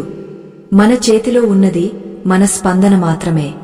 ఆ సమయంలో ఆందోళన పడే బదులు ఆ సమయాన్ని ఒక మంచి సంగీతం వినడానికో, లేదా మనసులో దేవుడి నామస్మరణ చేయడానికో, లేదా ఒక మంచి విషయాన్ని ఆలోచించడానికో ఉపయోగించుకోవచ్చు. ఇది నా ఆధీనంలో లేని విషయం, దీని గురించి నేను ఆందోళన చెందాల్సిన అవసరం లేదు అని మనసుకు నచ్చజెప్పుకోవడమే యోగం. ప్రతికూల పరిస్థితుల్లో కూడా సానుకూలంగా ఆలోచించగలిగేవాడే యోగి. ఇక కార్యాలయాల్లో, ఆఫీసుల్లో ఉండే ఒత్తిడి గురించి ప్రత్యేకంగా చెప్పనక్కర్లేదు. పైంధికారుల ఒత్తిడి, సహోద్యోగుల రాజకీయాలు, గడువులోగా పని పూర్తి చేయాలనే టెన్షన్, ఇవన్నీ మనల్ని ఉక్కిరిబిక్కిరి చేస్తాయి. ఇక్కడ కృష్ణుడు చెప్పిన కర్మణ్యేవాధికారస్తే సూత్రం అద్భుతంగా పనిచేస్తుంది. మనం పనిచేస్తున్నప్పుడు ఆ పని వల్ల వచ్చే ప్రశంసల కోసమో లేదా తిట్ల కోసమో ఆలోచించకుండా కేవలం పనిని ఒక బాధ్యతగా, దైవ కార్యంగా భావించి చేస్తే ఒత్తిడి ఉండదు. పైంధికారి తిట్టాడు అనుకోండి, అది మన పనిలో ఉన్న లోపానికి అని భావించి సరిదిద్దుకోవాలి తప్ప అది మన వ్యక్తిత్వానికి జరిగిన అవమానంగా తీసుకోకూడదు. పని వేరు, మనం వేరు. ఈ తేడా గమనిస్తే ఆఫీసు సమస్యలు ఇంటిదాకా రావు. చాలామంది ఇంటికి వచ్చాక కూడా ఆఫీసు విషయాలనే ఆలోచిస్తూ ఇంట్లో వాళ్లతో సరిగా గడపలేకపోతుంటారు. భార్యాపిల్లల మీద చిరాకు పడుతుంటారు. ఇది అధర్మం. ఏ ప్రదేశంలో ఉండాల్సిన విషయాలు ఆ ప్రదేశంలోనే వదిలేయాలి. ఇంటి గుమ్మం దాటగానే బయట ప్రపంచాన్ని మర్చిపోవాలి. కృష్ణుడు ద్వారకలో ఉన్నప్పుడు రాజ్య వ్యవహారాలను చూసేవాడు. కాని అంతఃపురంలోకి రాగానే ఒక సామాన్య భర్తలా, తండ్రిలా మారిపోయేవాడు. ఆ పాత్రల మార్పిడిలో ఆయనకు ఎంతో స్పష్టత ఉండేది. మనం కూడా ఆ స్పష్టతను అలవర్చుకోవాలి. ఇంటికి వచ్చాక పిల్లలతో ఆడుకోవడం, వారితో సమయం గడపడం వల్ల మనసుకి ఎంతో ఉపశమనం లభిస్తుంది. ముఖ్యంగా ఈ తరంలో నిద్రలేమి సమస్య చాలా ఎక్కువగా ఉంది. పడుకోగానే నిద్ర పట్టదు. మెదడులో ఆలోచనల తుఫాను రేగుతూనే ఉంటుంది. రేపు ఏం జరుగుతుందో, నిన్న ఏం జరిగిందో అనే ఆలోచనలు నిద్రను దూరం చేస్తాయి. దీనికి కృష్ణుడు చెప్పిన పరిష్కారం శరణాగతి. పడుకునే ముందు ఆ రోజు జరిగిన సంఘటనలన్నింటినీ, చేసిన పనులన్నింటినీ, వాటి ఫలితాలను, మంచివైనా చెడ్డవైనా ఆ పరమాత్మ పాదాల దగ్గర వదిలేయాలి. కృష్ణ, ఈ రోజు నువ్వు నా చేత చేయించిన పనిని నీకే అర్పితం చేస్తున్నాను. రేపు ఉదయం మళ్లీ నువ్వు లేపితే లేస్తాను. అప్పుడు నీ ఇష్టం వచ్చినట్లు నడిపించు అని మానసిక బరువును దేవుడి మీద వేసి పడుకోవాలి. ఎప్పుడైతే నేను కర్తను కాదు అని భావిస్తామో అప్పుడు మనసు తేలికపడుతుంది. పసిబిడ్డ తల్లి ఒడిలో ఎంత నిశ్చింతగా నిద్రపోతాడో మనం కూడా ఆ ప్రకృతి ఒడిలో అంత హాయిగా నిద్రపోగలం. పిల్లల పెంపకం విషయంలో కూడా భగవద్గీత మనకు ఎంతో మార్గదర్శకం చేస్తుంది. ఈ రోజుల్లో తల్లిదండ్రులు పిల్లల మీద విపరీతమైన ఒత్తిడి పెంచుతున్నారు. నువ్వు ఫస్ట్ ర్యాంక్ తెచ్చుకోవాలి, నువ్వు డాక్టర్ అవ్వాలి, ఇంజనీర్ అవ్వాలి అని వారిని యంత్రాల్లా మార్చేస్తున్నారు. పక్కవాడితో పోల్చి వారి ఆత్మవిశ్వాసాన్ని దెబ్బతీస్తున్నారు. కురుక్షేత్ర యుద్ధంలో అభిమన్యుడి కథ మనకు ఒక గొప్ప పాఠం నేర్పుతుంది. అభిమన్యుడికి పద్మవ్యూహంలోకి వెళ్లడం తెలుసు, కాని బయటకు రావడం తెలియదు. అందుకే ప్రాణాలు కోల్పోయాడు. ఈ రోజు మనం మన పిల్లలకు విజయం అనే పద్మవ్యూహంలోకి వెళ్లడం నేర్పిస్తున్నాం. కాని ఒకవేళ ఓడిపోతే ఆ ఓటమి అనే వ్యూహం నుంచి క్షేమంగా బయటకు రావడం ఎలాగో నేర్పించడం లేదు. అందుకే చిన్న చిన్న వైఫల్యాలకే పిల్లలు ఆత్మహత్యల దాకా వెళ్తున్నారు. ఇది చాలా ప్రమాదకరమైన పోకడ. కృష్ణుడు చెప్పినట్లు జయాపజయాలను సమానంగా స్వీకరించే మనస్తత్వాన్ని మనం పిల్లలకు చిన్నప్పటి నుంచే నేర్పించాలి. నువ్వు ప్రయత్నించావు, అది చాలు. ఫలితం గురించి బాధపడకు. ఈసారి కాకపోతే వచ్చేసారి అని వారికి ధైర్యం చెప్పాలి. మార్కులు ముఖ్యం కాదు, జ్ఞానం ముఖ్యం అని వారికి అర్థమయ్యేలా చెప్పాలి. విలువలతో కూడిన విద్యే నిజమైన విద్య. సమాజంలో మన బాధ్యతను, ఈ మంచి విలువలను మరింత మందికి చేరవేయాలనే మా ఈ చిరు ప్రయత్నానికి మీ తోడ్పాటు ఎంతో అవసరం. మీ ఒక్క లైక్ ఈ వీడియోను ఎంతోమంది ఆందోళనలో ఉన్న తల్లిదండ్రులకు, యువతకు చేరేలా చేస్తుంది. దయచేసి ఇప్పుడే లైక్ చేసి మాకు మద్దతు ఇవ్వండి. ఇక ఆర్థిక విషయాలకు వస్తే మనందరికీ నెలవారీ వాయిదాలు, అప్పులు, భవిష్యత్తు అవసరాల గురించి భయం ఉంటుంది. ధనం మూలం ఇదం జగత్ అన్నారు కదా. కాని కృష్ణుడు ధనాన్ని సంపాదించవద్దని చెప్పలేదు, ధనమే లోకంగా బతకొద్దని చెప్పాడు. లక్ష్మీదేవి ఎక్కడ ఉంటుంది? ఎక్కడైతే ధర్మముంటుందో, ఎక్కడైతే పరిశుభ్రత ఉంటుందో, ఎక్కడైతే కష్టపడే తత్వం ఉంటుందో అక్కడ ఉంటుంది. అడ్డదోవలో వచ్చిన డబ్బు నిలబడదు, పైగా అది మనశ్శాంతిని హరిస్తుంది. మన సంపాదనలో కొంత భాగాన్ని 10 మందికి ఉపయోగపడేలా ఖర్చు చేయాలి. దానివల్ల వచ్చే తృప్తి కోట్లు సంపాదించినా రాదు. దానం చేయడం వల్ల సంపద తరగదు, పెరుగుతుంది. ఇది ప్రకృతి నియమం. మనం బావిలో నీరు తోడే కొద్దీ కొత్త ఊట వచ్చినట్లు మనం ఇచ్చే కొద్దీ మనకు తిరిగి వస్తుంది. కోపం అనేది మరొక పెద్ద సమస్య. చిన్న విషయాలకే కోపం రావడం, మాట జారడం, ఆ తర్వాత బాధపడటం పరిపాటిగా మారింది. కోపాన్ని అదుపు చేసుకోవడానికి కృష్ణుడు చెప్పిన మౌనం ఒక గొప్ప ఆయుధం. మనకు కోపం వచ్చినప్పుడు నోరు విప్పకుండా ఒక్క 5 నిమిషాలు మౌనంగా ఉంటే ఆ కోపం తీవ్రత తగ్గపోతుంది. లేదా ఆ ప్రదేశం నుంచి వెళ్లిపోవడం మంచిది. కోపంలో తీసుకున్న నిర్ణయాలు ఎప్పుడూ తప్పే అవుతాయి. శిశుపాలుడు సభలో కృష్ణుడిని నానా మాటలు అంటున్నా కృష్ణుడు చిరునవ్వుతో మౌనంగా కూర్చున్నాడు. ఎప్పుడైతే సమయం వచ్చిందో అప్పుడు స్పందించాడు. మనం కూడా విమర్శలను స్వీకరించే ఓర్పును పెంచుకోవాలి. ఎవరు ఏమన్నా వెంటనే స్పందించాల్సిన అవసరం లేదు. మన మౌనమే వారికి పెద్ద సమాధానం అవుతుంది. ఆరోగ్యం విషయంలో కూడా మనం చాలా నిర్లక్ష్యంగా ఉంటున్నాం. జిహ్వ చాపల్యం, నాలుక రుచి కోసం ఆరోగ్యాన్ని పాడు చేసుకుంటున్నాం. యుక్తాహారం అంటే మితంగా, హితంగా తినడం.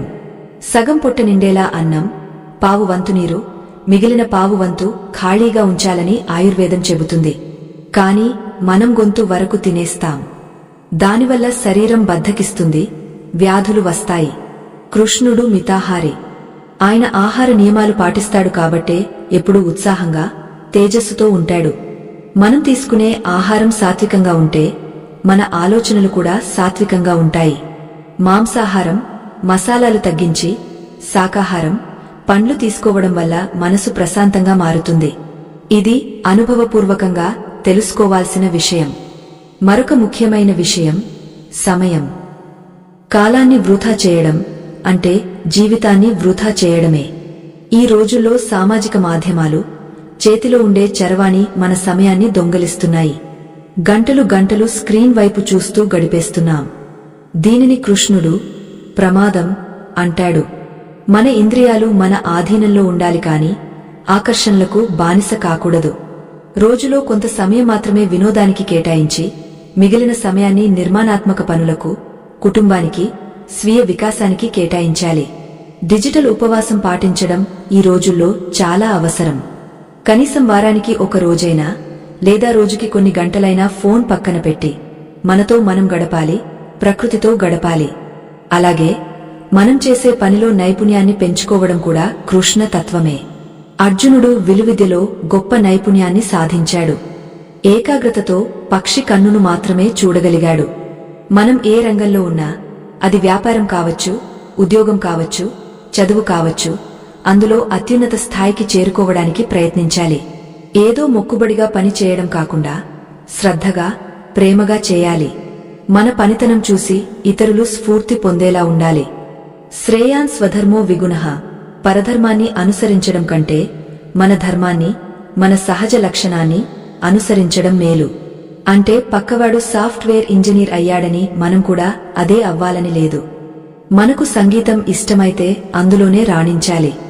వ్యవసాయం ఇష్టమైతే అందులోనే గొప్పవాడివి కావాలి. మన మనసుకి నచ్చిన పనిని ఎంచుకుంటే జీవితంలో ఎప్పుడూ అలసట ఉండదు. స్త్రీల పట్ల గౌరవం గురించి కూడా గీత పరోక్షంగా బోధిస్తుంది. ఎక్కడ స్త్రీలు పూజింపబడతారో అక్కడ దేవతలు ఉంటారు అంటారు.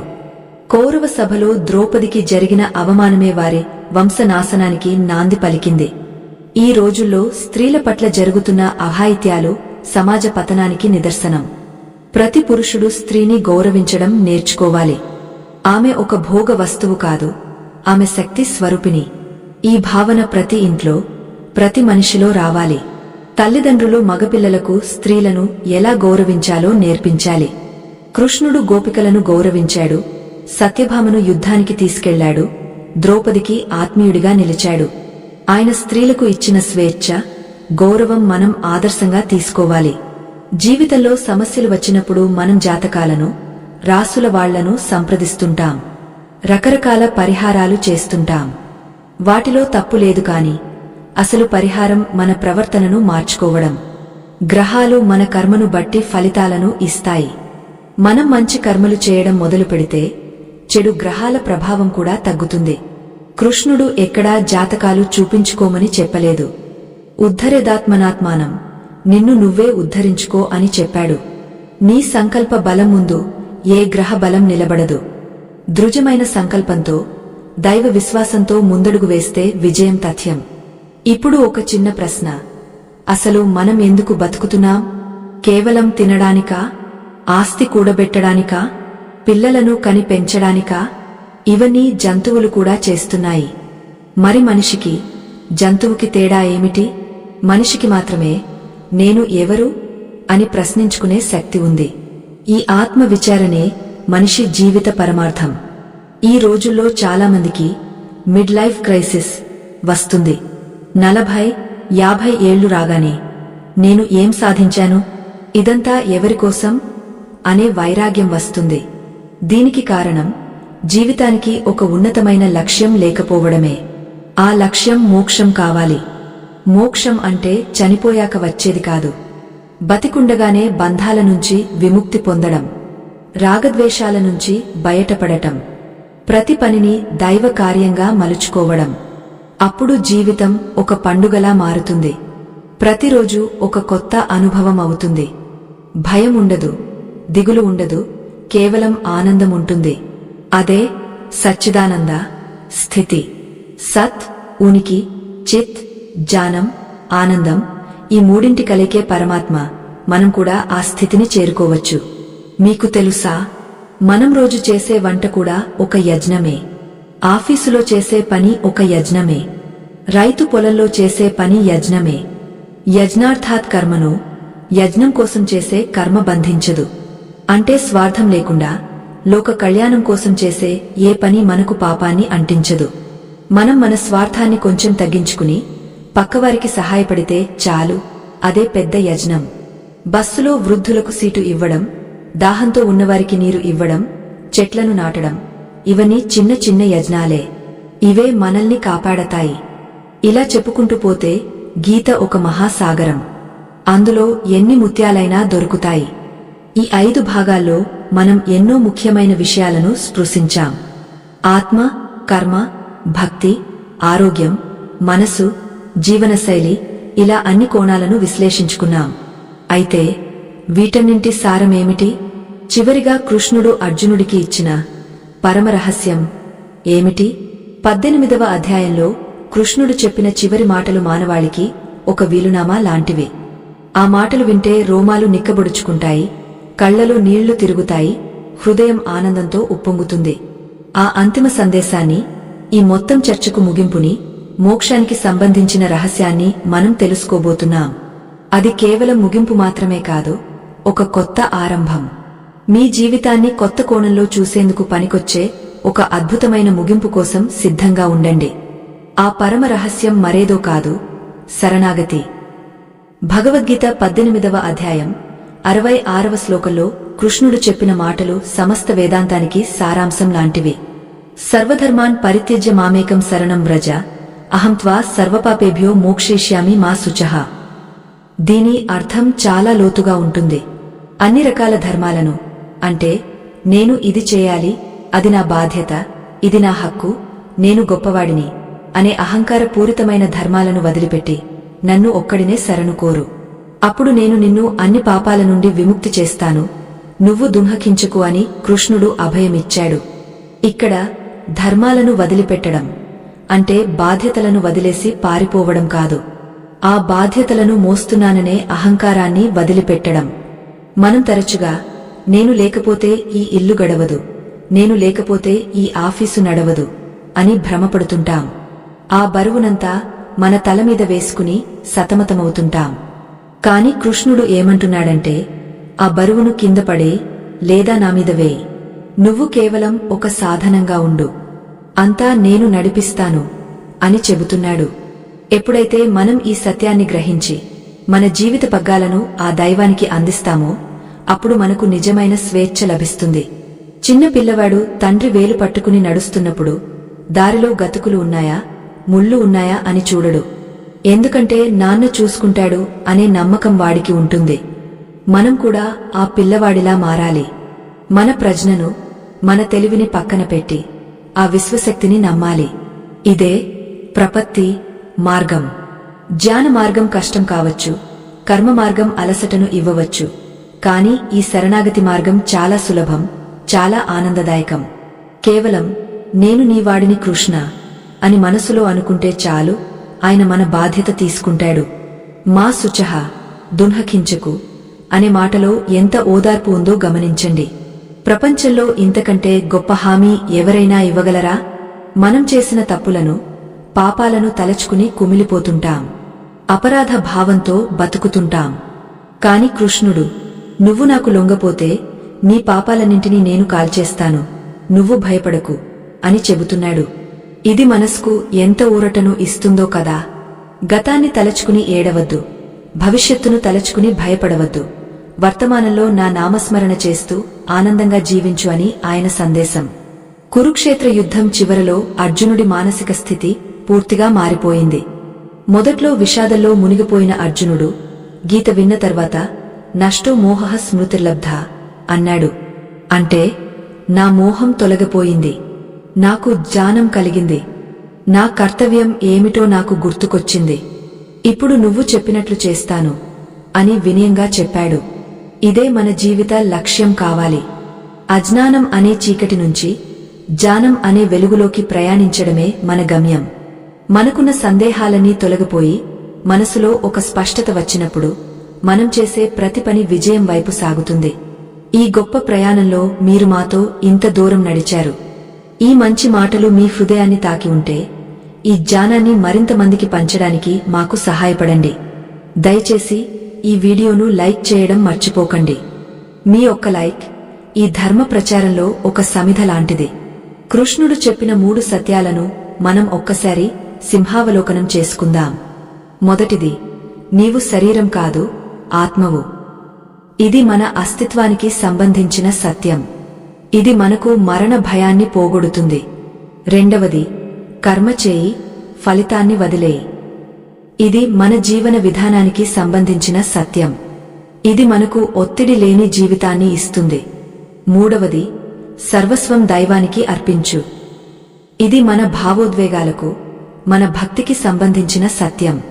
ఇది మనకు పరమానందాన్ని ఇస్తుంది.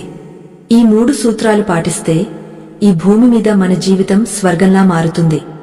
జీవితం అంటే కేవలం సుఖాలను అనుభవించడం కాదు, కష్టాలను ఎదుర్కోవడం కూడా. తామర పువ్వు బురదలో పుడుతుంది, కాని బురదను అంటించుకోదు. పైగా ఆ బురద నుండే అందంగా వికసిస్తుంది. మనం కూడా ఈ సమాజం అనే బురదలో ఉన్న తామర పువ్వులా నిర్మలంగా, అందంగా జీవించాలి. మన చుట్టూ ఎంత అవినీతి ఉన్నా, ఎంత అధర్మమున్నా మనం మాత్రం ధర్మంగా బతకాలి. ధర్మో రక్షతి రక్షితః. మనం ధర్మాన్ని కాపాడితే ఆ ధర్మమే మనల్ని కవచంలా కాపాడుతుంది. ఇది కేవలం మాట కాదు, ఎంతోమంది మహాత్ముల జీవితం నిరూపించిన సత్యం. కృష్ణుడు భగవద్గీతలో ఎక్కడా మతాన్ని ప్రస్తావించలేదు. ఆయన మాట్లాడింది మానవ ధర్మం గురించి. మనిషి ఎలా బతకాలి, ఎలా ఆలోచించాలి, ఎలా ప్రవర్తించాలి అని చెప్పాడు. అందుకే గీత అన్ని దేశాల వారికి, అన్ని కాలాల వారికి వర్తిస్తుంది. అది ఒక మత గ్రంథం కాదు, అది ఒక జీవన మార్గదర్శి. మనం కొత్త ఫోన్ కొంటే దాన్ని ఎలా వాడాలో పుస్తకం చూస్తాం. మరి ఇంత విలువైన జీవితాన్ని ఎలా వాడాలో చెప్పే పుస్తకం గీత కాదా? అందుకే ప్రతి ఇంటిలో, ప్రతి మనిషి చేతిలో గీత ఉండాలి. రోజుకొక శ్లోకం చదివినా చాలు, మనసులో ఎన్నో సానుకూల మార్పులు వస్తాయి. మరొక ముఖ్యమైన విషయం, అంతరాత్మ ప్రబోధం. కృష్ణుడు మన అందరి హృదయాల్లో పరమాత్మ రూపంలో ఉన్నాడు. మనం ఏదైనా తప్పు చేస్తున్నప్పుడు లోపలి నుంచి ఒక చిన్న గొంతు హెచ్చరిస్తుంది. ఇది తప్పు, చేయకు అని చెబుతుంది. అదే కృష్ణుడి గొంతు. కాని మన కోరికల హోరులో, బయట శబ్దాల మధ్య ఆ చిన్న గొంతును మనం వినలేకపోతున్నాం, లేదా వినకూడదని అణిచివేస్తున్నాం. ఎప్పుడైతే మనం ప్రశాంతంగా కూర్చుని ఆ అంతరాత్మ మాట వినడం అలవాటు చేసుకుంటామో అప్పుడు మనకు ఏ గురువు అవసరం లేదు. మనకు మనమే గురువుగా మారుతాం.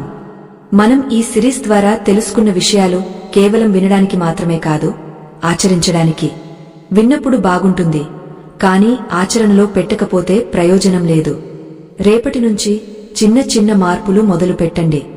ఉదయం లేవగానే దేవుడికి కృతజ్ఞతలు చెప్పండి. తినేటప్పుడు ఆహారాన్ని గౌరవించండి. పనిలో నిజాయితీగా ఉండండి. ఎవరినైనా కించపరిచేలా మాట్లాడకండి. రాత్రి పడుకునే ముందు అందరినీ క్షమించండి. ఈ చిన్న చిన్న అలవాట్లే మీ వ్యక్తిత్వాన్ని మారుస్తాయి. ఒక గొప్ప వ్యక్తిగా మిమ్మల్ని తీర్చిదిద్దుతాయి. మహాభారత యుద్ధం ముగిసింది. పాండవులు గెలిచారు. ధర్మం నిలబడింది. కాని ఆ యుద్ధం వల్ల కలిగిన నష్టం అపారం. దీని ద్వారా కృష్ణుడు ఏం చెప్పదలుచుకున్నాడు?